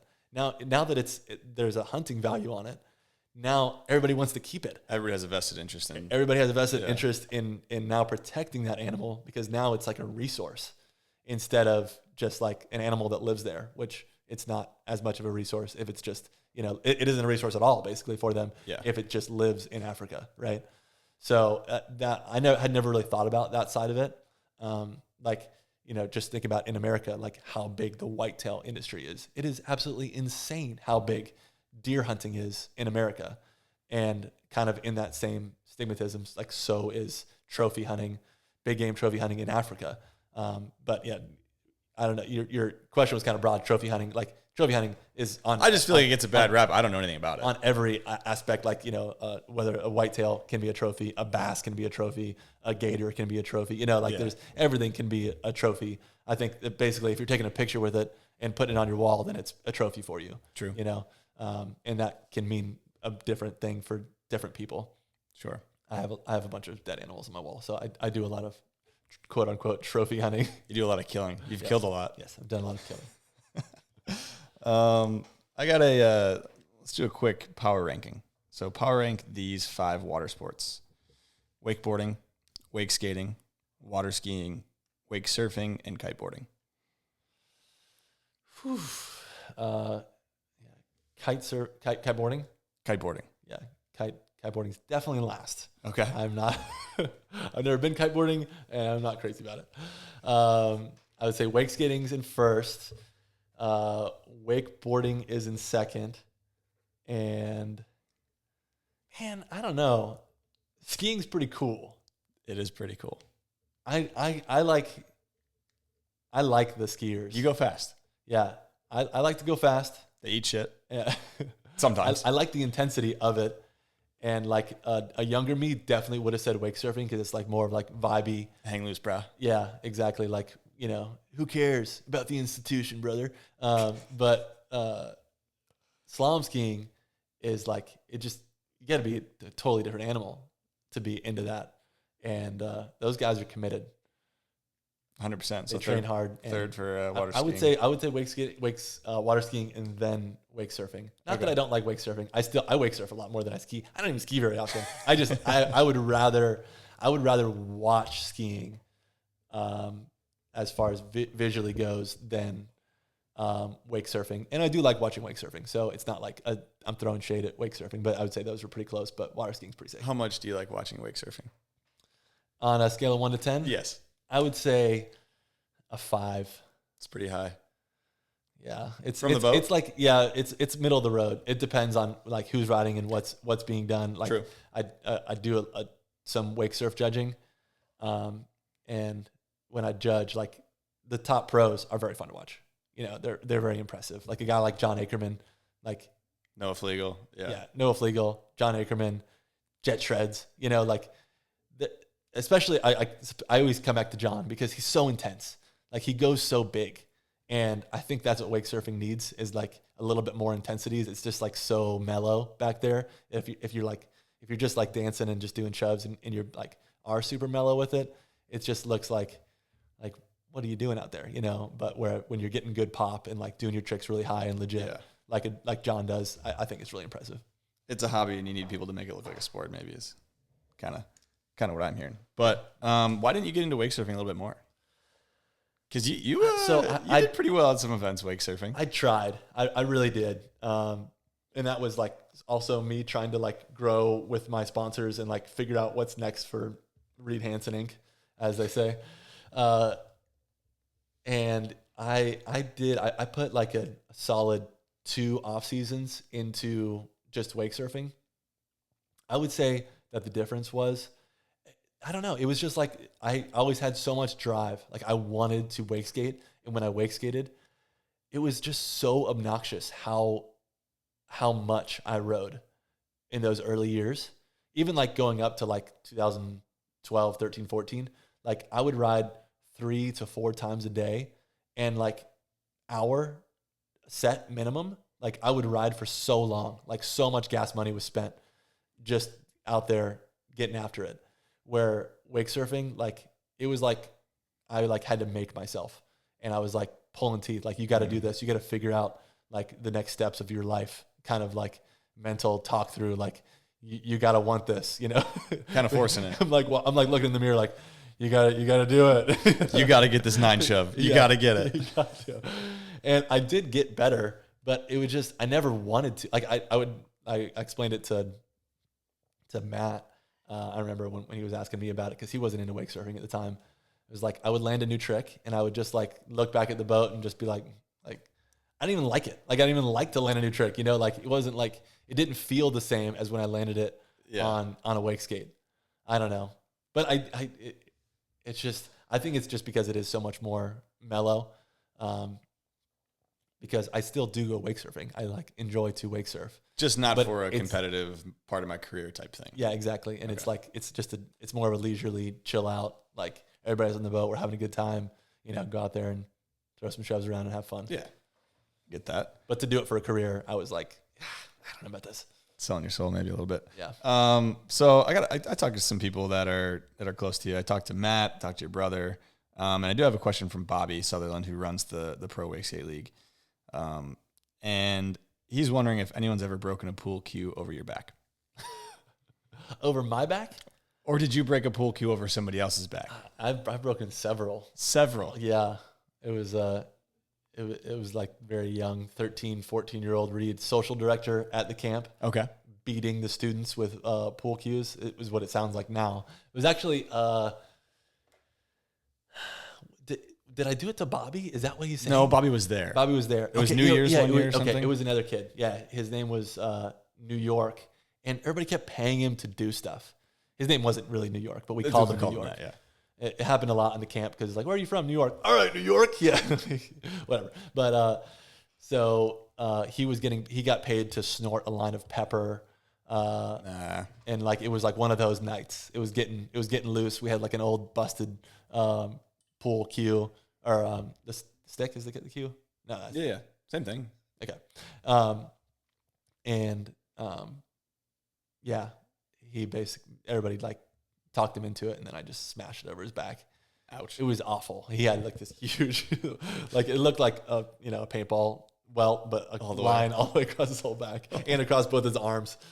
Oh man! From Matt Manzari here, got a question. You ever run from the cops in a pair of Corvettes, you and him? Oof. Now we're getting into some illegal activities. Well, what's the statute of limitations on this one? Because when that happened? It happened in 2010. Oh, we're good. I had a Corvette. We're good. Okay, good deal. Yeah. All right. So here, actually, that's the whole reason I don't have a Corvette is because I ran a couple times. In the Corvette. In the Corvette, yeah. It's like having a motorcycle. Like if you're on like a sport bike. It's just too easy, you know, like they're so fast. Yeah. You know, you can just leave. You don't have to be involved in this traffic stop. You can make it a thing in the past. Or at least the 20-year-old Reed said that, you know, like, but the one that Matt is talking about was the first time. And we came out of a gas station near his parents' house, and he was in his mom's Corvette. He had a Corvette, but he was driving his mom's. It was like a Corvette family. His family was a Chevy family. And I definitely picked up on some of that growing up because I've been a Chevy guy basically since then. But came out of the gas station, and I pulled out first, and he went like over a double yellow into a turning lane and just ripped past me in his mom's very fast, brand new Corvette. Yeah. I had one that was a couple years old, but and then as soon as he did that, I looked over, and it was like a scene from a movie. Like I was I was watching two cops that were standing outside of their cars at the BP, and they both dropped their coffees and went and like started running towards their cars, running. And I was looking, and I'm like, oh no. And I floored it up to Matt, and I was flashing him because there was cars coming, so I couldn't even pass him. And I was flashing him, trying to get him to like get his attention to go. And because his parents live like 2 miles down the road. And as soon as there was clearing in the traffic, I floored it past him, hoping that he would follow, and he did. And we both like took off running, and we ripped into his parents' driveway, pulled around the backside of the house so that you couldn't see the cars in the driveway. I pulled in first and went all the way around the house. And once he saw me mobbing through the grass, I think it clicked for him. Because this whole time he thought we were just like messing around. Yeah. And he like followed me and like floored it, and like came in hot behind me. And we shut the cars off, and cop cars just literally right by the driveway at his parents' house, totally looking for us. And he was like, that's why you were flashing me. Wow, that's a good one. Yeah, I'm glad Matt brought that up. He also has another story. I'll put the picture of this up on the screen right now, but you swam out to an iceberg. I'm not sure where this was. In Alaska. It was in Alaska. Okay. And was that a pretty close call with the water temp and how far you had to go? Yeah, it was a little sketchy. It was like just above, freezing. That huge iceberg is obviously a tell. It's like 35, 36 degrees. Yeah. And that iceberg, it was like a break off of a big glacier that's like a part of that lake. And so we've gone, and it's been like at different sizes and different depths, depending on what year we go. There's usually a big ice chunk that's there. But that year, it was like maybe 150 feet off the shore. So like we always like will go and get in and just like take a picture with it in the background. But like this year I went and I got in, and I got about waist deep, and I was like, okay, I'm like 50 feet. Maybe I can walk out to it and just like be next to it or whatever. Yeah. And then like, as I started to walk out, I'm like getting close, and I'm like, now I got to swim. And that's when I think when it gets sketchy is when you got to swim in like that cold of water. Cause like I couldn't feel anything. And I remember I got to the iceberg, and it felt warm on my hands when I started to climb up it. Like it was so warm getting out of that water. It felt amazing. But yeah, I just got in, took a quick picture and jumped back in and swam home. But the owner of the camp that we have always gone to up there, he drove us there, and he's like, I was looking at the clock. He said right around 5 minutes is when you can't swim anymore. Like if you're out there by yourself, you're like, you're starting to go weird. Yeah. Like people start not being like super coherent, and start like saying the wrong thing and like not knowing where they're at. Like that's what, I don't know if that's actually true, but that's what he told me. So I don't know. Close call though. I mean, a little bit. Cool photo. I'll throw that up because that was a cool photo. Pretty cool photo. I got a Patreon question from Garrett Cortez. So if you want to submit questions to the guests, make sure to join that Patreon. You'll see who they are early, and then you can put in some questions, and as long as they are appropriate, I will ask them. He says, wake skating, fins or finless, settle the debate. I know we touched on it a little bit earlier, but just hammer it in, lock it in stone. Well, the 14, 15-year-old me for sure would have said fins or die. Very emphatically was a fin guy. It was like a big debate back in the day because the guys that had fins popped their tricks and did them super legit. You weren't skirting anything. It was basically like trucks on a skateboard. Like you had to land correctly to ride away from the trick. Yeah. Whereas the guys that were finless, they were finless because they couldn't do it, and they would land like 90, and it would just look like skirted and just slideshow type didn't look thing. right. Nothing looked legit. Yeah. And there was definitely like a big hammer down of like, we want to emulate skateboarding, and like this is the cool look, And I agree. I didn't grow up a skateboarder, but I agree that was better looking, the way that the Finn riders did tricks. The guys like Aaron Reed, Danny Hansen, Thomas Harrell, those kind of guys. But I had to pay my respects to, not that he's dead, but to my buddy Nick Taylor, because we were talking about earlier.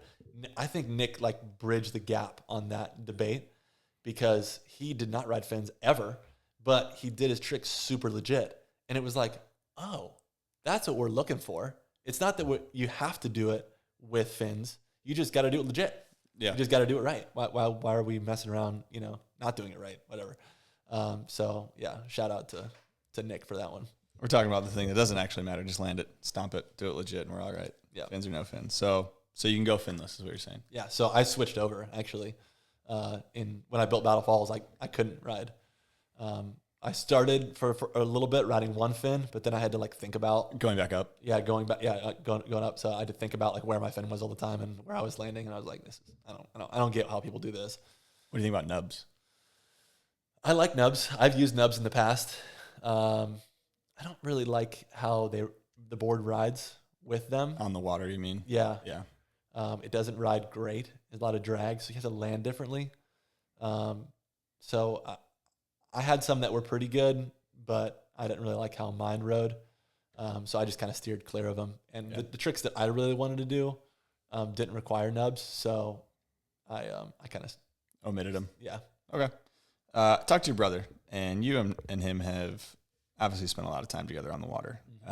Who has almost killed who more while boating? Yeah, this sounds like a question that he'd ask. I have almost ran him over a couple times at some photo shoots. It's pretty close calls. It seems like the photo or whoever's doing the photo or video on the shoot is like, oh, you're brothers. Like, you guys have this crazy bond. So therefore you can, Reed, you can be put in like the worst position possible for your brother to, wakeboard in. And I hit him with the side of the boat on one of them in Ireland. Yeah, I think Garrett talked about that one briefly. Yeah, And I was a little uncomfortable because it was this what are those boats called? It's an inflatable. It was like a Coast Guard boat. okay. And we got permission, I think it was from like the local Coast Guard, whatever the Ireland Coast Guard chapter is over there, to use this boat for a chase boat. And I'd never driven in like a center console or an outboard ever. Yeah. So I was trying to figure out the controls, and then next thing you know, Trevor lands and he landed on edge and popped the handle, and so he came really close and then tried to stay away from me and flopped onto his back and then basically checked the side of the boat. A little sketch. A lot of sketch. What's the story behind the Great Skates Wake Skates? Oh man. Is this who's asking this? Did you ask this? No, Trevor. Oh, Trevor. We got a couple from your bro here. Okay. So, man, I was just telling the story the other day. I don't think I've ever laughed so hard in my life. That night was so funny. We were in the Philippines, 2011, and I don't know why, but Rusty just starts going off. He's just on another level. There's normal Rusty, which is super funny. Rusty is hilarious. But he was on this. We're talking a couple of Molson's deep, Rusty, or yeah, is that the kind of night it was? Yeah, or? yeah, Okay. for sure. Party night, yeah, funny. Party night. We're all at dinner, and in the Philippines, you're stuck. You're on a compound. Nobody's leaving at night, especially. So we had this table of 15 people, including Grub, myself, Grub, Andrew Pastura, Ben Horan, all the wake skaters and a bunch of the wakeboarders at the event. And Rusty starts going on about great skates, wake skates, and how we're starting a team. And he's like, you're on, Reed. We want you to lead up this project, whatever. And I'm like, yeah, great skates, wake skates. And then he starts putting tasks to different people, like Jeff McKee. He's like, you're the team manager. Bones is what he never called him. Andrew Pastura, he called him Bones because he's skinny. He only called him Bones. But yeah, he basically at the dinner table built this whole great skates, wake skates team. And he's coming up with all these ideas, and it's becoming this joke that it was funny, but it just went. The way that he radiated that joke, it was throughout the whole site, And everybody, that's all they would talk about the whole night is what Great Skates Wakeskate is doing for their inaugural team video and like all this random stuff. Grub was on Great Skates Wakeskates too. But that was the night of the podium. So like, I think it was Tom Fouché went up there first, and he was like, you know what? I'm starting my own wake skate company, and we're calling it Better Skates Wake Skates, because he wasn't involved in the dinner that we had. And so when I went up there for my award for like the overall, the whole group that I was with was chanting "Great Skates Wake Skates," and so I thanked Great Skates Wake Skates while I was up there, and actually it was kind of funny because the Governor Delaforte over there has like spearheaded a bunch of like wakeboard brands and like projects that have come out of the Philippines. And he went up to Rusty about an hour after this and was like, seriously though, how much is it going to take to start Great Skates, Wake Skates, and to do everything you just said? I want to be behind it. What's it going to cost me? And Rusty was like, $1 million. And he's like, okay, I'll try and put it together. Rusty comes up, he goes, how much is it going to take to get you to switch over? I'm like, Rusty, what are you doing? But so the funniest part of it was, I mean, it was funny, like whatever. It was a funny night. I stayed a couple extra days in the Philippines, and you don't get any service there, just Wi-Fi. And back in 2011, like I think the only way that I was calling people was on my computer with Skype. And I got an email from Paul O'Brien, and he said, call me ASAP. That's all the email was. And I totally forgot about it. I was like, this is a joke thing that we did, and like, you're in the Philippines. Like, it doesn't feel like anything's getting anywhere. Yeah. This isn't a day of like fresh broadcasts or Instagram stories. No, nothing's getting out. And it was like, when I did my award speech, like it was going to local news stations in the Philippines. Like, not that it was going like live stream to the US. And Paul calls me, he goes, man, I'm so bummed. Like, if you wanted to leave, why didn't you call and ask us like for more money? What do you want? Like, we love you. What did we do? Where did we go wrong? And I was like, whoa, this has gone way too far. I was total joke. And he's like, like, what's the joke? Like, yeah. I don't kind of had to be there. Yeah, exactly. I was like, trust me, Rusty was hilarious. You should have seen him. Wow, that is a hilarious story. Yeah. Funny stuff goes down in the Philippines, no doubt about it. Trevor was also wondering about your free diving. How deep can you free dive? The deepest that I've gone was rather recently, and it was kind of by accident. I was with Trevor last year. He got a fishing boat, and in the past like 3 years, he's been really into fishing. I don't really like to fish all that much. Like, I really like to hunt, but I'm not crazy about fishing. But I love spearfishing, underwater hunting. Yeah, it's like an underwater bow hunter. So I'll go out with him, and while everybody else is like deep sea fishing, I'll just swim around and try and shoot whatever's swimming around. And in this case, it was off the east coast of Florida, which gets deep pretty quick. And I was chasing king mackerel around in like the 0 to 50 foot range. And then I was like I swam down chasing one, and then I ended up, it was kind of, the clarity wasn't great, and I ended up almost running into the bottom. And I came up, and like it like hit me. I was like, oh wow, I'm like 2 feet from the bottom. Wow. Like, and I looked up, and I'm like, whoa, that's a lot of water. And I went back up, and I was like, hey Trev, how deep is it here? He's like, 112. And so that's my official deepest. So does it count if you go diving and you don't bring mud up? Oh yeah, bring up mud or don't come up. Meaning you got to go to the bottom and come back up. If you're that's a game that we play, and usually it's in like a spooky spot in Florida, which the water is really dark in any Florida. Even like a 20-foot one is like kind of scary because you can't see anything, so you never know what you're gonna grab down there. So how long can you hold your breath for then? And do you do any prep work to go down that far? No, I don't know. I've never really like been to any kind of freediving training or anything. Bob Sovin calls me a cowboy diver because I just kind of send it. I have held my breath like static to see how long I can hold my breath for, and it was 4:16 was like my biggest one ever. Kind of. Technically, my biggest one ever is I passed out freediving, and I was out for longer than that. So that's my record, but I was blacked out. Let's hear that story. It was at a. Are you familiar with any of the springs around here? I mean, I know there's that one, the famous one with the caves, right? Yeah. So there's a bunch of different ones, and I think there's 600 in Florida. But around here, there's one. It's called Blue Springs. It's like the deepest one. It's like 100 or so odd feet until you get to like the bottom, and then there's a tunnel that goes another 20 feet. And I was diving there with some friends, and I went down, and it was like last dive of the day kind of thing. Just like I was feeling good, and I went to the bottom. I brought my GoPro down, and I was filming myself. And there were some scuba divers that were back in that cave, and I was down there, and I went next to them, and I was like, hey, like waved at them, and like was filming myself with them. And typically, like a dive for me is a minute to a minute and 15 seconds if I'm going deep. Total duration. Total duration. Okay. Yeah. So that's like, you can't hold your breath for 4 minutes or I can't hold it for 4 minutes when I'm working hard, right? So like I'm having to swim against current. I have a wetsuit on, so I float.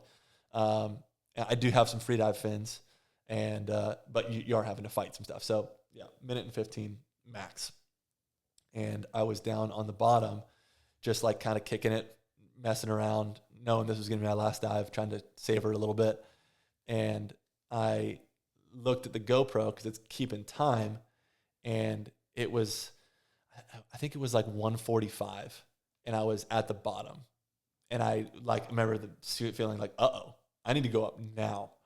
Like, this is a mistake. Because I don't wear a dive watch or anything. Like I said, cowboy diver. Like, I'm a bit of a loose operator, especially back then. Like, now after that happened, I think about it more. And obviously pre-kid. And so I started coming back up. And around 60 feet, I was like, you need to be on the surface now. This is a problem. And I just like kept chugging along, tried to hold my form and just. Because you can only go up so fast, right, from that deep, or no? No, it was free diving. So you think about it like your lungs are this big when you're at the surface. When you go down to the bottom, they'll be this big, right? So when you go back up, they'll be this big. So you can do that as quick or as fast as you want. If you're scuba diving, your lungs are this big at the top. You go to the bottom, they're this big. Then you fill them with air. They're this big. So if you want to go up, they expand, and then that's when oxygen leaches out. And not a diver here. Don't know any of that shit. Yeah, Continue. Yeah, so that's when you can get the bends and that kind of stuff. But so with free diving, there's no danger. You of go that. up, down. You can go up and down as quick as you can. But if you like kick super hard, you're very inefficient. So if you like try and go faster, then it's bad for you. So you want to just like stay in your lane, keep your efficient strokes, and just get back up. And so that's what I was doing. And then next thing I know, everybody's asking me who the president is and how many fingers am I holding up. So you made it to the top on your own? So it was kind of crazy because I was filming myself, and then my friend was filming his dive. He was about to go down. So we filmed the whole thing. And the better angle is his angle, because you see like out of the corner of his video me like this convulsing and coming up through the cave. So I passed out at like 30 feet probably, and 20 or 30 feet at like the mouth of the cave, of where the cave opening is, and I'm like convulsing and shaking, but the spring is blowing me out, so it's blowing me to the surface, but I'm out cold and my head's underwater. So they see me lifeless come to the surface, and I'm like, my head's like down, and I'm just bobbing there like I look like a buoy because I'm bald. And they swam over. My buddy Ryan, who I mentioned before, Ryan and Steele swam over, and like he has a head mount of grabbing me, and Ryan grabs me, and Steele's filming it like accidentally, and I'm like face is purple, and I'm like just out cold. And I've never published a video. I've got the video. I can show you. But send that over. That would be great. And and Ryan didn't know what to do or what was wrong. You think drowned, not knowing what's going on. You think, oh, he must have drowned. Yeah. Whereas really, when you're like, what really happened was when you're holding your breath, free diving, you keep holding your breath even when you pass out, basically until the last second. Like it would take like 5 minutes of you being still underwater, and then your body would try again, like kickstart and try again, and like try and breathe one last time. And then if you sucked in water, obviously you're dead. So you can go longer without oxygen than even your body consciously realizes. Yeah. Okay. So your brain's out. Your heart technically is still pumping. At this point, your brain's out. You're knocked out, but your blood's still pumping. Your heart rate is slowing because of the lack of oxygen, and the buildup of carbon. I always say it wrong. Carbon dioxide, and you need to expel that. Is what really needs to happen. Your airway needs to open up. But really, the way to fix it is you get the person dry and then dry their face off, because your receptors are in your face. So you'll start breathing on your own. So Ryan didn't know that. Ryan ripped my mask off and started giving me mouth to mouth.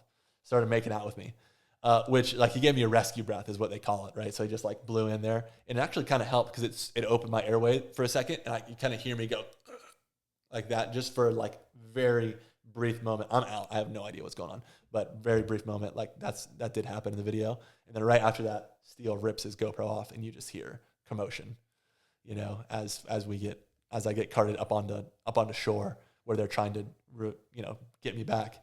And yeah, apparently I heard the story from here is they checked my heart, they checked my pulse, and it was getting faint. And like my buddy Dante was about to start CPR, and then I just started slowly breathing. Wow. But like total time duration was like, I was out for like 5.5 or 6 minutes. After you surfaced, or from the moment you went out when you were going to the surface? Yeah. It's a long time. Yeah. Well, and I think, no, including the dive. So I think it was like 5.5, 6 minutes, including the going to the bottom. Wow. The minute and 45 or whatever that it was to the bottom. That's a hell of a story. Yeah. So when was that happened? 2016. Okay. Do you do a lot of free diving now, or not much? No, and I think that free diving is safe, and what I've learned is that that's common in free diving. Like the people that do it for like competitively, they pass out all the time. They have those shallow water blackouts, that's what they call it. Shallow water blackouts literally constantly as they're chasing these records. But it's because like when you're coming up, as you're going through different atmospheres in the water, and it's like a lot of science involved with it. But as you're hitting different atmospheres, it's affecting your body differently, for lack of me knowing all the terminology. But you only pass out when you're really close to the surface is basically what happens. You're not going to pass out at the bottom, because the way that the atmospheres work, like your oxygen, that's why I felt so good at the bottom. And then when I started to come up, I was like, oh no, this is bad. Didn't even realize. Yeah. Yeah. Because you feel better at the bottom. Because I was sitting at like 100 feet, and when you're down there, you can last longer. So yeah, the safe way to do it is to have a buddy system, and that's how all those guys operate. Is they have several people that are diving at the same time, a good crew, and a good crew of people that know what to do whenever that blackout happens, because it does happen regularly. Wow, didn't know that. Freediving looks fun. I didn't know it either. Yeah, obviously. Learn the hard way. Cowboy diving, baby. Let's jump a little bit back into wake skating. Who do you think has been the most underrated wake skater to ever step foot on a board? Stu Shin for sure. And I don't know if you know that name. Yeah. You know Stu? Okay. I mean, I don't know Stu. I've heard that name him? from other people in this thing, but yeah. Yes. I would say underrated, yeah. But I would say like more just talented, raw talent. I felt like Stu could do whatever he wanted on a wake skate, and it was like he rode for CWB in their early days of like after I left and did that, like Stu got handed a deal with CWB, and they built him a board, and I don't think that board was that great, and Stu rode it incredibly, and I don't think it mattered. I think it could have been a piece of plywood. Just one of those guys. And yeah, he just had it. He had that. I don't know. he had the it factor. Stu Shin. Okay. Yeah. I like that. How many tricks have you been the first to land? I don't have that number off the top of my head. You got a rough guess? I know the number is pretty high. Back in the day, like when I first started, it was like everything was a different trick. So like in the flats, it was different than inside out. Toe side inside out was different than toe side in the flats. It was like 4 different tricks right there, you know, where like if you counted that, then it would be like an astronomical number. It would be like a ridiculous number because like we all wanted to learn it everywhere, you know, like me and Matt did. We wanted to do it everywhere. But I personally don't think that it's just one trick, you know, especially now looking back at it. I do think that wake to wake is different. And I do think that like on and off of a rail, obviously like a kickflip on is different than a kickflip, you know, in the flats, like obviously much different. Yeah. So I would say that those are totally different, but I would say, man, it's gotta be like in the 50s. You got the most? I would think so. I wasn't there for everybody else's, but I definitely, I prided myself in it. And I like, it was my thing. Like I would really chase after it. Especially like as soon as I built Battle Falls, because that ramp really, opened up some new it opened doors. It opened up some new doors in like, okay, it made the trick possible, I guess. But really it was like, now you've got a cable with like the same exact speed, the same exact everything all the time. It's like, there's no more variables. Yeah. Like it takes out so many variables. So it's like so much easier to learn a new trick. What are some of the most memorable ones that you've invented or just that you've stomped for your first time? I was the first one to do, probably the first like big notable one for me was the first person to do a heel flip, because they like a lot of the guys talked about the heel flip like it was not ever going to happen. It was impossible. It was not going to happen on Wakeskate. No way, no how. And I did it in the flats, and it was like the first one I did was like I probably haven't done a more perfect one since. Textbook. Yeah, and that was probably the best feeling for me for sure. I've only done one of them, and I did a frontside 360 heel flip up Battle Falls, and that one was a hard one for me. What I call the mega flip was definitely the hardest trick I've ever done. I call it the mega flip. Nobody else does. When I first started trying it was at Radar Lake, when I was we were shooting for Defy with Ronix, and everything was mega at that. When we were camping that week, we would play like mega volleyball. We would take like a mega set. It was like a niche. Did this come from the mega ramp or just no? It was just mega? us joking around about like this week. Everything was mega. And I started trying it. I did a back big flip down the drop, and so what it is technically the board is doing a 540. You're doing a 360 over top the board and a kickflip. And a kickflip's happening. Whole lot going on. In the middle of there. It's a ton of trick. It's a ton of stuff going on. So it's a backside bigger spin with a kickflip involved. So a backside bigger flip is what skateboarders call it. I think it's called a hurricane flip on a skateboard. I believe so. Yeah. I've always referred to it as a mega flip though. And I've never like tried to name a wakeskate trick or anything, but I feel like I've earned that one a little bit. Yeah. It took me so long, but whatever. If you don't think so, then that's up to you. But that one took me, I started trying it in 2010 at Radar Lake, and I finally landed it in 2016.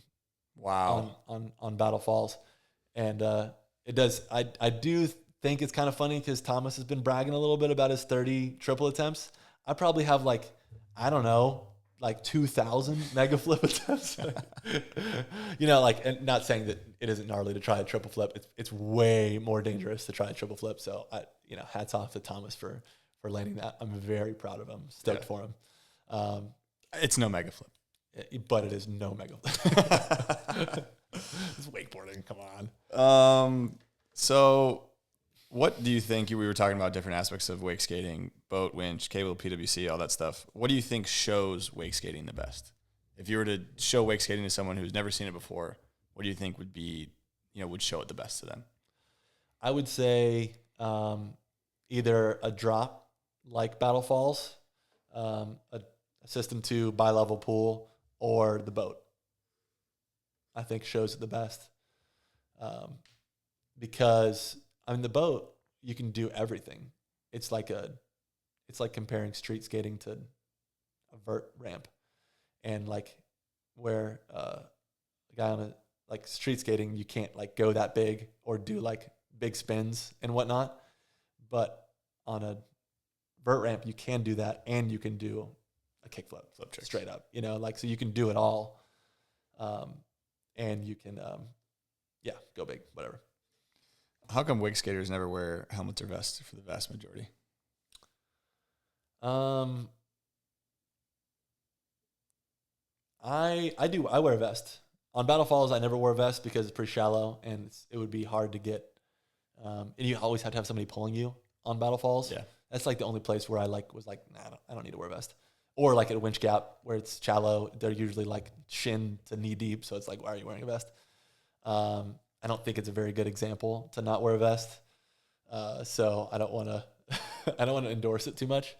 But yeah, I would say that's why I didn't do it on those style. But on the boat, I always wear a vest unless I'm wearing a full suit. I feel like a 3-2 full suit floats. That floats you more than a lot of impact vests. Floats more than my radar vest. So yeah. I don't mind that. 100%. Where is the coolest place that wake skating's taken you? I mean, you mentioned the Philippines, you mentioned Ireland. There's probably been several other places that wake skating, wakeboarding, the sport has taken you. Any come to mind? Ireland was pretty cool. That was a unique one. People always ask me that this question, like my favorite place to go, and my stock answer is always Groveland, Florida, baby. Yeah, I figured you were gonna say that. All right. No, but we used to do a trip to Guatemala pretty regularly, or we did it a couple years in a row with Alliance. I don't know if you ever watched Pole back in the day. We did a Pole episode in Guatemala. We went all over Guatemala, and I can't believe how I was telling my wife about that the other day, is how unique of a landscape that place is, like how different it is in so many different areas, and how gorgeous it is. I really like it down there. Never been. Sounds like you've been quite a few places, which is cool though. How heavy should a wake skate be? I think a wake skate should be 10 plus pounds. And I think that most people, like back in the day, it was like very controversial with like bi-level versus like say an integrity, which doesn't really exist anymore. Now, there's a bi-level, but there was like the guys, almost like the finned versus no finned topic. It was like the heavy board guys versus the light board guys, where I think that it's kind of settled somewhere in between of like a 10-ish pound concave. I know a lot of the guys like it a little bit heavier now, whereas like the integrity guys back in the day were like fine with the paperweight, like 6-pound board, which, yeah, it was kind of crazy to me. I rode one time. This is just a quick little my only integrity story. Yeah, I went out and I did shove, 3 shove, 5 shove, 7 shove, just back to back, and knocked him off. And I was like, this thing's like a joke. Like, but I also like fell on several kickflips trying them, because like spinning it spun so fast because of how light it was, but flipping it was weird because of, like I talked to you earlier about, like riding a bi-level is like throwing a baseball, where riding a light board for me is like throwing a wiffle ball. It just doesn't feel right. Yeah. Let's talk about the bi-level now that so cassette was the first one to come out, as we mentioned off camera before, with the bi-level. Why did you choose, like you had your own board obviously with Ronix, right? Mm-hmm. Why did you choose to go with that bi-level? Well, so like I was introduced to the bi-level through the cassette guys, and I looked up those guys a ton. Very cool. Their whole persona, their whole crew was I looked up to them a lot. I started riding with Aaron Reed, and that was right when they had the first prototype. I was riding a cassette concave at the time. I was bouncing back and forth between that and the Liquid Force Impulse. And so I tried that thing, and I just loved it from the first time I went on it. I did like all of my flip tricks that I could do first thing, and then I invented a bunch of stuff like right away. And that was when Aaron was like, this guy's crazy, like this is insane. And like I won Trick of the Year on that board, the first one that they gave me that year, and like it was super special, and it just opened up the door for me, that style of board. So like I've always felt super comfortable on a heavier bi-level type of board. I don't know, like, and I've never had like a board that's been built of like a big concave that would be like bulky and like of the same size and weight as a bi-level. But maybe you don't need the two boards. Maybe it just needs to be a bigger board, and that's might be the thing. But I do think that there is something to the two boards, having the separation, maybe some kind of a swing weight, kind of like similar to like trucks and the board on a skateboard. It just flips differently. I don't even know how to really explain it. It just feels different. Feels better. Feels right. It does exactly. It feels right. Okay. So like when I got on, when cassette started to go under, I was talking to Byerly for a little while, and he said, absolutely, you get your own pro model, and we'll build you a bi-level. And I was like, sweet, sounds good. And we went and met, because him and Butch, I forget Butch. I don't know what was Butch's last. Bouchard, Scott Bouchard, Butch. Shaper. That's what they call him. Yeah. He's popular surfboard shaper / shaped most of Byerly's boards and a bunch of the Hyperlight boards back in the day. Good dude. He was partners with Byerly on Byerly boards, so I was going to jump on with them. We met at Expo, and the deal that like Byerly had kind of explained to me was a little bit different than the actual contract. So like it was like, you'll get a pro model in a couple years whenever it feels right.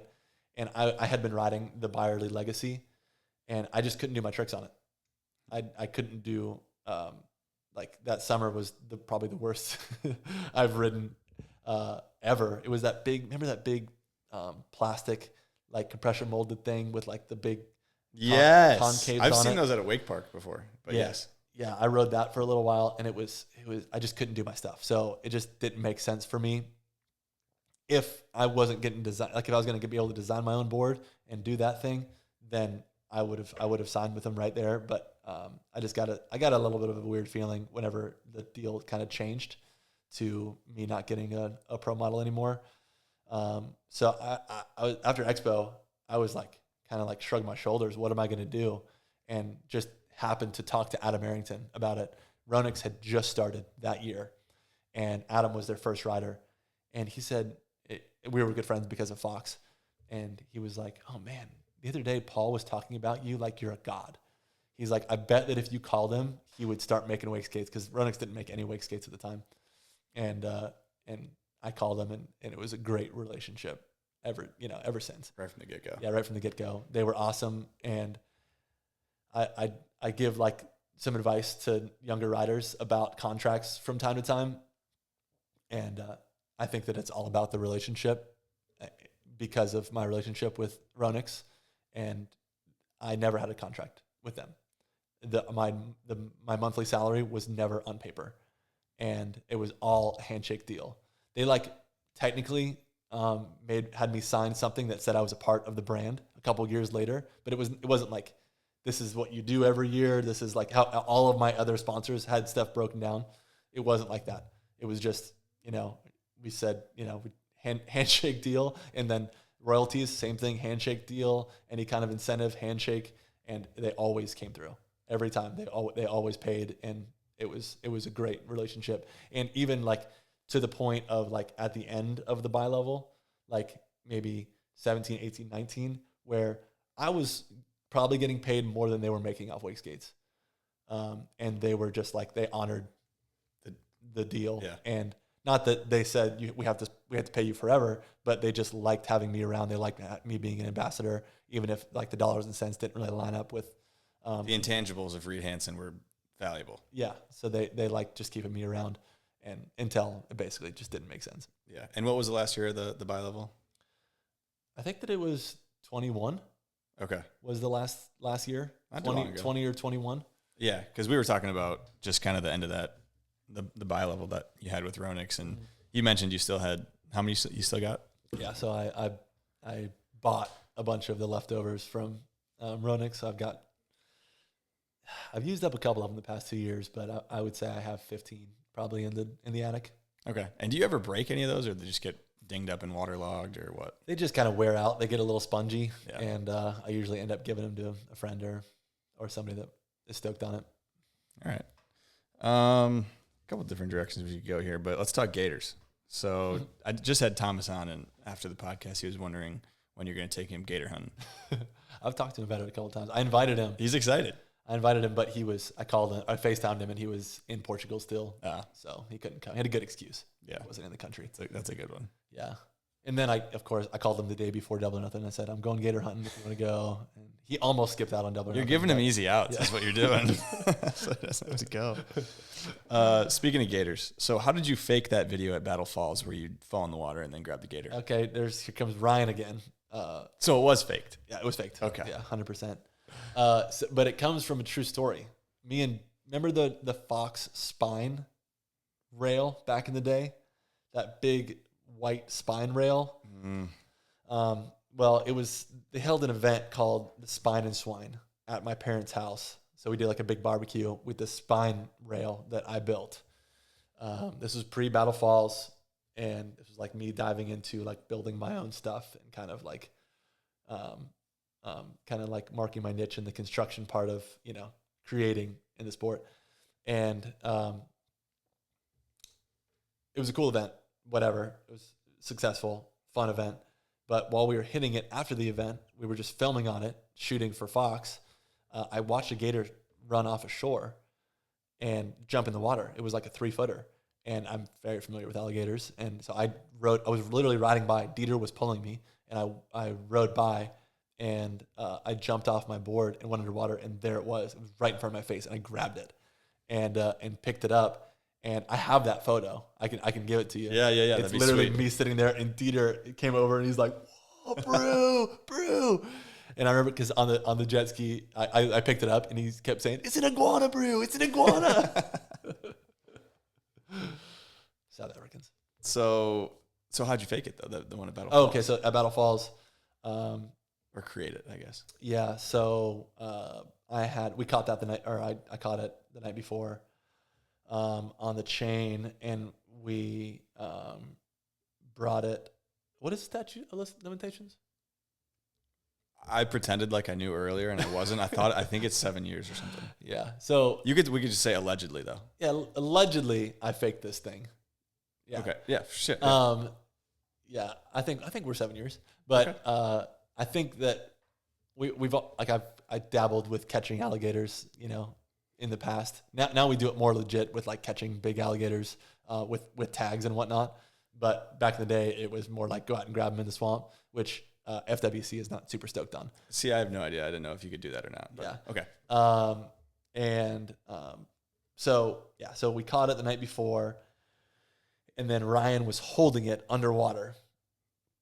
And right when I came off the rail, I did a front lip, and while I was on the rail, I watched Ryan go down, and I knew right where he was. So I went and jumped off my board, and I went and like grabbed his leg, and then found the gator and grabbed it and stood back up.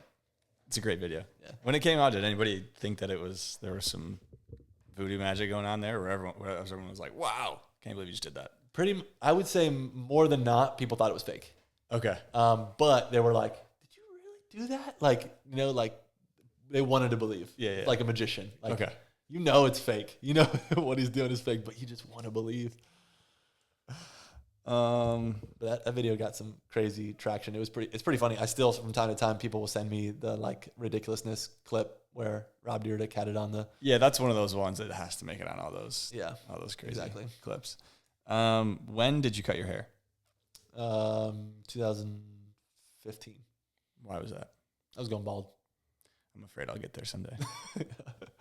God was already doing it for me, and I just finished the job off. I feel like that's the good move though. When you're kind of doing it, you're just like, all right, I'm just gonna lean into it. Yeah, I'm not gonna try and push it. I saw a dude, like he was like a rocker at like a Guitar World, and he had like no hair on the top of his head, like little sprouts, but his hair was like at his shoulders. And I was literally like, yeah, I'm gonna shave it after I'm not gonna be that guy. I do want to talk about something somewhat serious right now, and it's kind of the price of boats these days. Do you think? Well, first off, what do you think of the prices of boats these days? I think it's a little crazy. I think that it's a bit much. Yeah. I don't know. It's like I was thinking about this the other day. I posted something about prices being so ridiculous. Like people can't get into wakeboarding, right? But it's like as much as you want to blame the boat company, it's just a business decision on their part, and it makes sense. Like it's probably going to put more money in their pocket. They make a more expensive boat, bigger profit margins, and they have to build less boats and make more money. Like why? Who's going to say no to that? Sounds in that meeting? Great. Yeah. Right.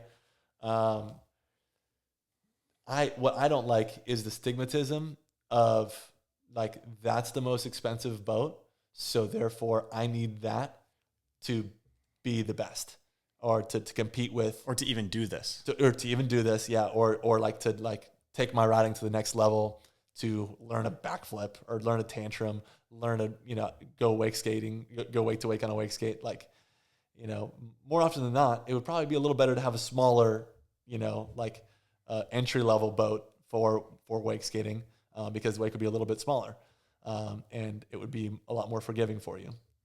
Do you think that I agree with that? Do you think that some of the culture gets lost in water sports when the price becomes so ridiculous for a majority of the new boats? Yeah, absolutely. When like you have your flagship boat that pulls all of the sponsors being priced the highest, it makes it unattainable for a lot of people, which it is fine. I just think that people need to know that you don't need it to like be competitive. Like I posted that clip I posted was Finn doing a toe 10 behind my Moomba, and Moomba is very far cry from they're actually like the more affordable boat. It's a high quality boat. I ride for Moomba now. I switched over from the Super Team, and I really like where they go with it. It's not like all the bells and whistles of a Supra or like the other boat brands. It's just the nitty gritty what you need to ride. So it's still got a 550. It's still got 3,500 pounds of ballast. It's got a wake plate. Like the wake is awesome. Still looks good. It looks good. Yeah. It's super functional. Still has touch screens. All like bunch of bells and whistles, good lights. Stereo and everything. But it doesn't have the crazy price tag. And the hydraulic driver's seat or all that crazy stuff. Right. I don't need. Okay. It doesn't have the $350,000 of fluff. Yeah. It's a specific number. You threw 350. Yeah. I like it. And so what are those Moombas? I mean, what's the cheapest one? You can get into a Moomba pretty easily around $100,000. And the more expensive ones are like mid ones, 150, 160. Okay. So, but you could get one for $100,000 that would be suitable to. Oh yeah, for sure. Get on. Okay. Cool. I mean, that's a shit ton of money still, for sure, but boating isn't cheap. And there's used ones out there. Right. So, I think that's a super important aspect of water sports, though, that it seems like it's shifted to like, this is the flashiest, most expensive boat you can possibly have. And then everyone talks about it, and it's like, it's either people that are hyped on it or they're talking shit on how much it is. It's one of the two. Yeah. And no one's looking at all these other options that are what the majority of people are going to use anyways. So it's like, it's just a fascinating thing to me. And I think water sports, and I like doing the cable stuff a lot, but boating as well is just about having fun on the water. And you absolutely don't need that expensive and big and crazy of a boat to do that. Right. So we're on the same page there. I do want to talk about judging. So you're a judge now, right? Or you're not a judge now, but you judge, right? Mm-hmm. So run me through how that kind of happened. Oh, I'm always judging people, but same. Sometimes I get paid to do it. Okay, that's the dream right there. So what events do you judge? All that stuff. So I judge the Pro Wakeboard Tour, and it's a super pulled event, and I've always been tied in with Skier's Choice, so it makes sense for me to do it, and I really like those guys. So I do like to judge, and will judge nationals and worlds and masters when they ask me and stuff like that. Two, but I'd like always judge the Pro Wakeboard Tour.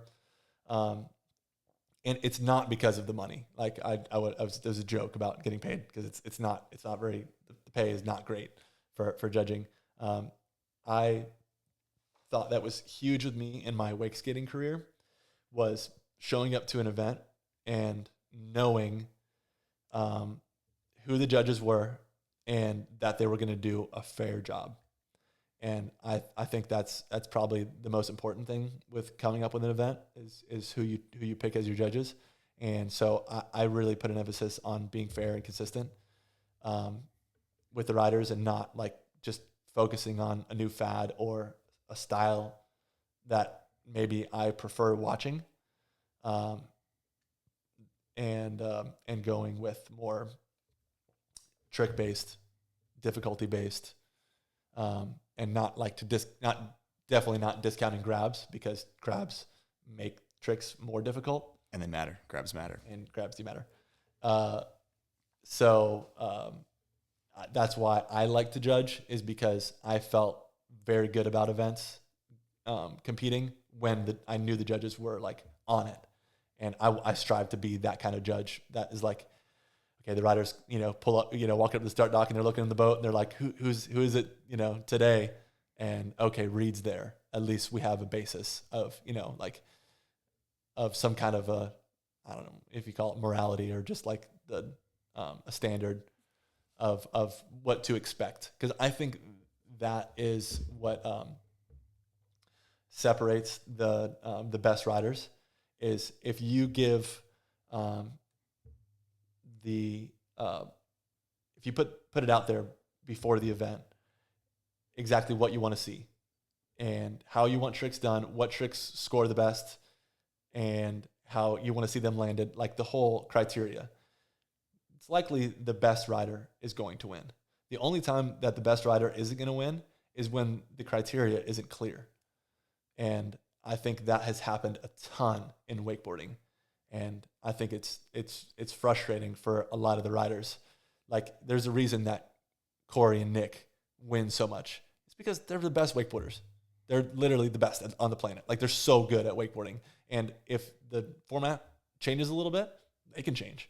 They can do something different. They can pull something out of their bag that they might not do regularly in their past, but they'll do it today, So, yeah, I think that's important. And I think it could probably be still improved on. The format, you mean, or the format, yes, but or the criteria, I guess. The communication. Okay. So, like, getting the riders together before. Do you guys do that? Because I was talking to Murray, and he was saying that every year before the Pro Tour, way back when, they would get all the riders They used to together. do it. They used to do it a ton, and they haven't been doing it lately. As far as I've been judging, I've never been asked to go, and I'd be willing to go. They should do that. And they should do that, and like at least open it up to whoever's entering the event, even if it's before the actual event, day before. Come out and just make sure we're all on the same page here. Yeah, definitely. I think that's probably the most important part of judging, because like I should just be able to see a run and just write down what the run is, and it be the winning run. It shouldn't be so derived on my opinion. Yeah. Where a lot of wakeboard judging is just they're paying for your opinion, which is, it's kind of hard to like explain to somebody, like a rider that's bummed that he didn't make it through, and you're like, well, but it is kind of hard though, because like if you like try to put point values on stuff, then it won't work, because it just turns it into trick skiing, which we don't want to be. Yeah. Because it is very much like how the trick is done, So there has to be subjectivity to it, but I think what you're saying is we have to agree on basically what the subjectivity is going to look like, rather than not knowing beforehand what it is going to look like. I like that. Yeah, I probably shouldn't get too specific with it. Do it. Well, you asked me like underrated wake skaters. Probably the most underrated wakeboarder is Massie. I always mess up his name, but Pizza Boy. Yeah, Pizza Boy. He crushes it all the time, and sometimes I would say that he he's got the tricks, but sometimes he'll like focus too hard on like trying to make it look really good, where like, you know, he'll do like a couple too many of those in his run, and like he'll end his run with a grabbed Tootsie Roll, and then he won't beat Nick that ended his run with a blind Pete or back mob 5, and which was also grabbed very well and like was pretty sick, you know, and very, very difficult. And he's like, well, my run was sicker than his. And I'm like, well, like your grab was very unique and super cool, but it was Tootsie, you know, like that's usually the first like difficult trick that a rider learns. Like I haven't ridden all year long. I could go, no warm up. I'm going to go do a Tootsie. Like I can do that easily. And not to give the girls a bad rap, but most of the girls can do a Tootsie, and the girls aren't doing back mobs or back mob 5s, you know? Okay. You know what I'm saying? I do know what you're saying. So are you saying that what Nick did was harder than the Tootsie? Mm-hmm. Just laying it out there basis wise. Yeah.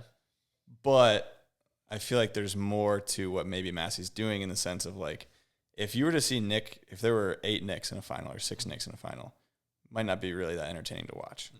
So yeah, that's tough, because I would much rather watch a Massie run than a Nick run. But does that make it harder than a Nick run? It's we're looking for the hardest wakeboarding, the best wakeboarding, which I think that harder is probably better. I think it's technically better, right? In this parameters of the contest. Yeah, in the parameters of the event. Yeah. If the parameters of the event are who's the most creative, then Mossy, Sam Brown, yeah, Tyler, Ulf, maybe, you know, are probably going to win, you know, as far as that's not saying that Nick can't get creative, but like the way but like it's tailored towards not being creative. It's tailored towards the best. So that's why Nick and Corey are winning, because they are very good, right? So they can put the best tricks down when it counts. If it was more tailored towards creativity, then probably more creative guys would win. Yeah. I equate this to, in snowboard superpipe, there's a guy, Danny Davis, and he always does something a little bit different, creative, unique. Obviously, he's still doing, you know, all the double corks, all the crazy shit they do in the superpipe, but he always has a little bit extra flair, whether it's a switch method or something weird and crazy in his run. And, you know, he's not going to win.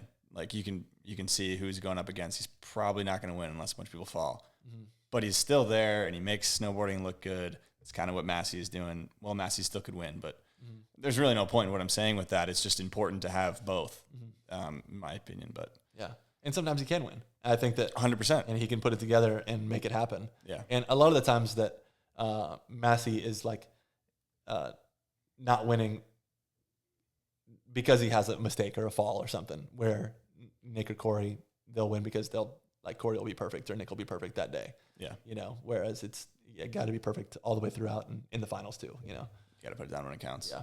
So Pro Tour, you're a big Pro Tour guy. What do you think the future holds for the Pro Wakeboard Tour? Man, I really liked. They did some different changes to the format this year, and they did like super traditional, normal 4-trick passes, overall impression judging, which I think is important, cool for wakeboarding. But they did another event, which was 1 pass with 4 tricks, a best trick on the way back, and then a double up. And then, did you see the stuff from that? I didn't see it, but I think someone told me about that. Yeah, that format. It was being a judge. It was so exciting to watch. It was so much fun. I think that if you were tuned in watching that, it's like a thriller, because it took 2 out of the 3, so it was top 2. So you could drop a category if you wanted to. Yeah. And which made for some exciting stuff, because people would like it specifically on a Nick and Shota, one of the semifinals. It was head to head.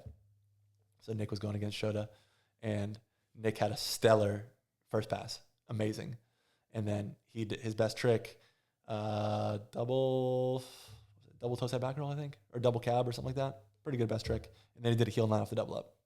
Pretty standard, heel 9. Most guys would nail that in a double up contest, you know. And then and it wasn't like big, or it was like just kind of run of the mill. It wasn't like big, it wasn't small. It was there. A good heel 9. And then Shota went out, totally bombed on his pass. Like he did like one trick, missed the grab, and then like rode down the course. And then I think he tried something before the end and fell. Got up, did a crow 7.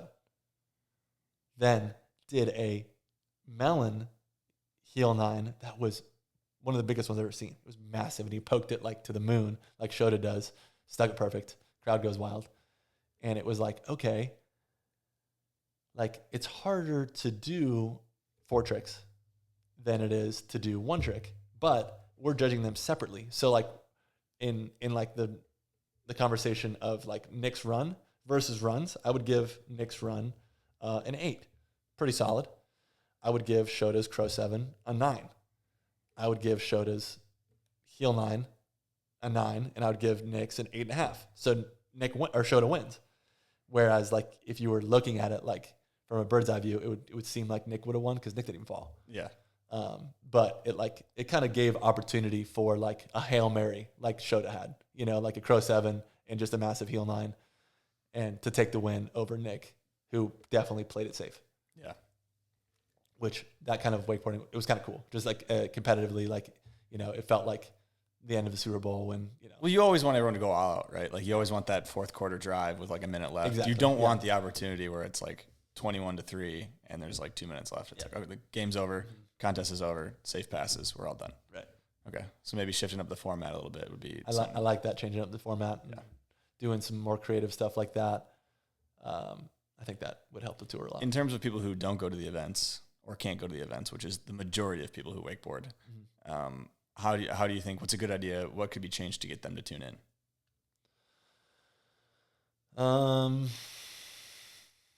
That's a good question. Thank you. Yeah. You're asking a lot of good questions, actually. That's what I try to do. You dug deep for a couple of those. Oh, yeah. Yeah, I think that changing up the format and like doing a good job on air of explaining that format, so you can actually have a little bit of vested interest into watching it, and understanding the rules and format for a spectator as well. It's not just a rider, you know. Do you think a live stream is something that would be of interest? You guys didn't do that this year, right? No, they didn't do it. Okay. I think they're really cool, and they did it for a little bit back in the day, and it was before I judged the Pro Tour. Wakeboard Magazine used to live stream it, and I used to watch every time, just as like a nerd watching the sport because I like it. Yeah, I would too. But I was just thinking of nowadays, landscapes changed. I mean, like if it were me, I would boil it down to a super final and only have it be like an hour long, and that's all you would live stream for the 4 or 5 stops. Yeah, that's a good idea. Someone should pay me for these. Meat. So good. No, I'm just saying. The meat and potatoes. Yeah, just give them the meat and potatoes, man. Yeah. That's all the people can handle these things. You know, we did that at Battle Falls for the event. We never advertised for the day. We said when we like printed out flyers, pamphlets, did the stuff on social media, it was super final, 5:00. Come see the super final at Battle Falls. Yeah. And we've been riding all day and getting, you know, going through the rounds, through quarterfinals, through semifinals, whatever. But that's around semifinals, you'd see cars start pulling in. We do like an hour and a half break before finals, and that's when everybody would start showing up. Yeah. It's what the people care about. Exactly. The core guys, they want to see the whole thing, but yeah, core guys, there's not that many of them. Right. So, yeah, I would say super final and have just boats go back to back to back, baby. Let's just run this thing as fast as we can. Yeah. But dream world, I guess. All right, I got a couple more Patreon questions. Another one from Garrett. He was wondering if you would rather wake skate in cowboy boots or be a cowboy in skate shoes, or cowboy in skate shoes. Definitely be a cowboy in skate shoes. Have you ever wake skated in cowboy boots? Yeah, I have. It's awful. Yeah, I'm sure you have. Hey, I did watch Matt Manzari 3D flip in like not cowboy boots, but like hunting boots, big like knee-high hunting boots, snake-proof boots. We were at Ben Horan's. He did it in boxers, in the dark. Wow. It was like while everybody was getting loose around the event, camping at the event, and he was like, "I'll do a 3D flip right now in my boots." He literally did it first try. And then they were filming Aquafrolics the next day at Ben's, like the following 3 days, trying to film some stuff, and Matt could not get a clean 3 flip. Without the boots on. You got to go through the boots I had on. to go put the boxers on, man.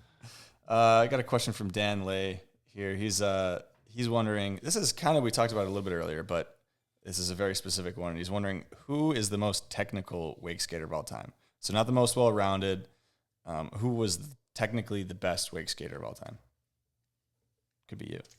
It could be me. It feels weird to say. Say somebody else then if you could pick. Yeah, it feels weird to say myself, like, but I would say if I wasn't going to, probably Andrew, I would say. He's so good. Andrew's so good. Andrew's an awesome rider. He's so much fun to watch. Like, has great style, and he like has done so many NBDs, and like he didn't just care about the NBD. He cared about doing it right, which was and you can always, tell. yeah, you can tell. Whereas me, like as soon as I posted, I landed it, it was like going out. Like I'm like, I finally did it, you know, like I don't know. It took me forever, you know, like whether or not it was like super clean, wasn't like on the top of my party list. It was like, I've always said that, like, get it done first and then clean it up. If it was a drag out, obviously I would not have posted it. There's a couple of tricks that I still have yet to do clean that are NBDs that I still need to knock off and get clean. So And you haven't put out anywhere? That I haven't put out, yeah. What's one of them? I did I've done a couple of them, but always butt dragged it. Heel flip, catch, late shove. And it just happens so late, and it's like way out in front of me that I almost like I catch it and land on Your my feet butt. are way Like, up. yeah, exactly. Yeah. Okay. But it's like it's not a pretty looking trick. Like it's like very rocketed because like that's the way that you want to be when you throw a late shove, is like kind of at a, because you need something to push. You need against, some right? wind, yeah. So it looks it's funny looking, but it would be a cool trick to do as like a, Pretty sweet. Yeah. Is Battlefall still up? It is. Yeah. My parents sold the camp in 2019 to Jamie Huser, Yes. to his family. So they still have it. The system 2 is not working right now, I think is its only problem. Gotta get a little bro. Pump Some little storms. bro out there. That'd be real nice. Yeah, they get something up there or something. You got to get it working. How often do you ride? I don't ride as much as I used to. So that was one thing I wanted to touch on, is because it like we kind of ended at wake skating died and Reed quit wake skating. Yeah, we can go back into that a little bit. Yeah, I still wake skate. I still will compete in like nationals and worlds if they have it. It's definitely not my bread and butter anymore. Do I make a little bit of money off wake skating still? Sure. I still have a couple of people that support me. I don't need it to survive. In 2019, I started building docks, doing marine construction. It's really similar to like building a Battlefall setup, so it feels like right in my wheelhouse. Just about a year and a half ago now, actually, has it been 2 years now? It's been 2 years now. Wow, in October, 2 years. I started my own marine construction company, so I build docks and seawalls. But I do wake skate still, and it's fun for me now because I don't. There's nothing to it. I just go out and enjoy it. Like I go out and still have a good time. I do get the question like, "Are you still as good? You know, can you still do your stuff?" Pretty often, and it is kind of crazy because I'm still getting better. I still learn tricks all the time. And What was the last trick you learned? So last year I threw up some clips doing a wake to wake front heel and a switch wake to wake frontside flip, which were some new ones for me. I had never done before. So yeah, I was pretty stoked on those. I don't have any new ones this year. I need to go learn How often would you say you ride these days? Maybe once every 2 weeks. Okay. Every now and again. Ever go to the cable or just all behind the boat now? Up behind the boat. Yeah. I haven't ridden I haven't ridden a full size cable in forever. Sorry. I don't think you're that sorry about it. It doesn't sound like it. I could feel like just a little bit of judgment coming across the table. Like you said, we always judge. So like, I mean, go ride ODub? I I'm not telling you where you have to I go. don't want to go ride OW. And that was like the thing. I used to go and ride places like OWC and other full-size cables. But when I built Battle Falls, it was just like, sure, I ride cable, but I just had this one. So why would I go mess around with, riding a full cable? Would I enjoy it? Absolutely. I would like to go ride right now. There you go. Yeah, I probably should. For the people. Yeah. The people need to see it. But like when you go ride the Philippines, like it's so good. Like I enjoy riding that full-size cable so much that when I get back here, it's like OWC is definitely not a Wakeskate it's not cable. like that great to wakeskate there. So, But I still actually have never ridden the Valdosta cable. I've only ridden the System 2. well, yeah, you've ridden the 2-tower, but Yeah. I think you'd have fun in the full size. Yeah, I think so. They've got several Wakeskate features in there, and it's a big cable, but you've never ridden that full size? Shame on you. Shame on you. I can't even call myself a wake skater. It's only 3 hours away. I mean, you should go up for yard sale next year. Be a lot of fun. All right. They used to do yard sale at the same time they did the Wakeskate Tour. Yeah. And I think they did it when they did the Professional Wakeskate League. They this year it wasn't timed up perfectly, but I think last year it was timed up either back-to-back weekends or same time frame. I also should go to the Professional Wakeskate League. At least It is hard. Like that's why I talk about like work. Now I have a real job. Yeah. So I can't spend all of my time wake skating and just gallivanting off to these events. But I probably should. I would like to go and see the PWL live. I think they've got 4 or 5. You could probably do 1 or 2. Yeah. I mean, the one at Valdosta is close. I don't know if that's the finals or not. You have to qualify for it, but I don't know. 1 or 2. Yeah. Which is the qualifier? Is that the Spills? That's the first one at Bobby's Spills. Yeah, I should probably go. I should go to the Spills. Yeah, it's not that far. I would like to go to Bobby's. I remember when he built that. I talked to him a ton about him building it, and it was cool. That place looks like a lot of fun to wake skate on.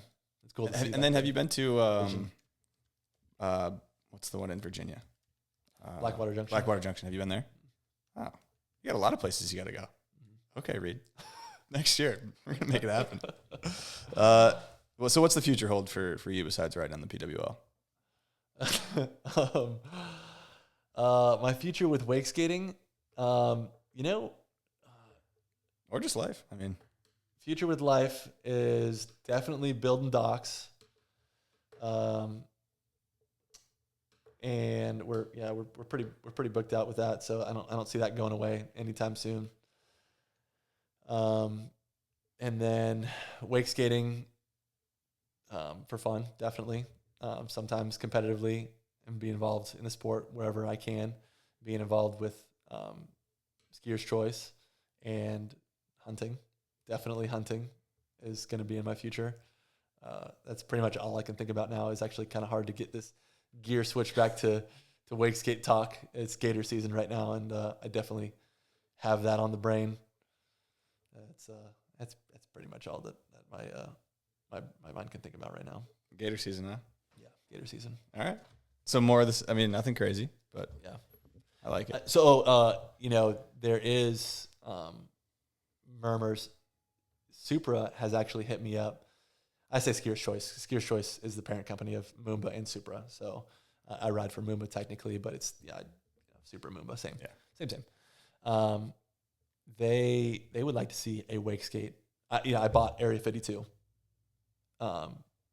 Kevin's old. Yeah, you posted property. a video. You kind of tearing some shit up around there, didn't you? A little bit Yeah. ago. Okay. I posted the video tearing down the top pond, and people are like, "Oh, you're like ripping up. It's never going to be a wake skate spot." And I'm like, "No, it's going to be a wake skate spot." That's why I had to get rid of that top pond because the vertical drop is like 9 feet on that thing. It's just super long. It's tall. Well, I guess is 9 feet tall for wake It's skaters? 9 feet tall. Way too tall for wake skaters. I couldn't ollie it if I tried to.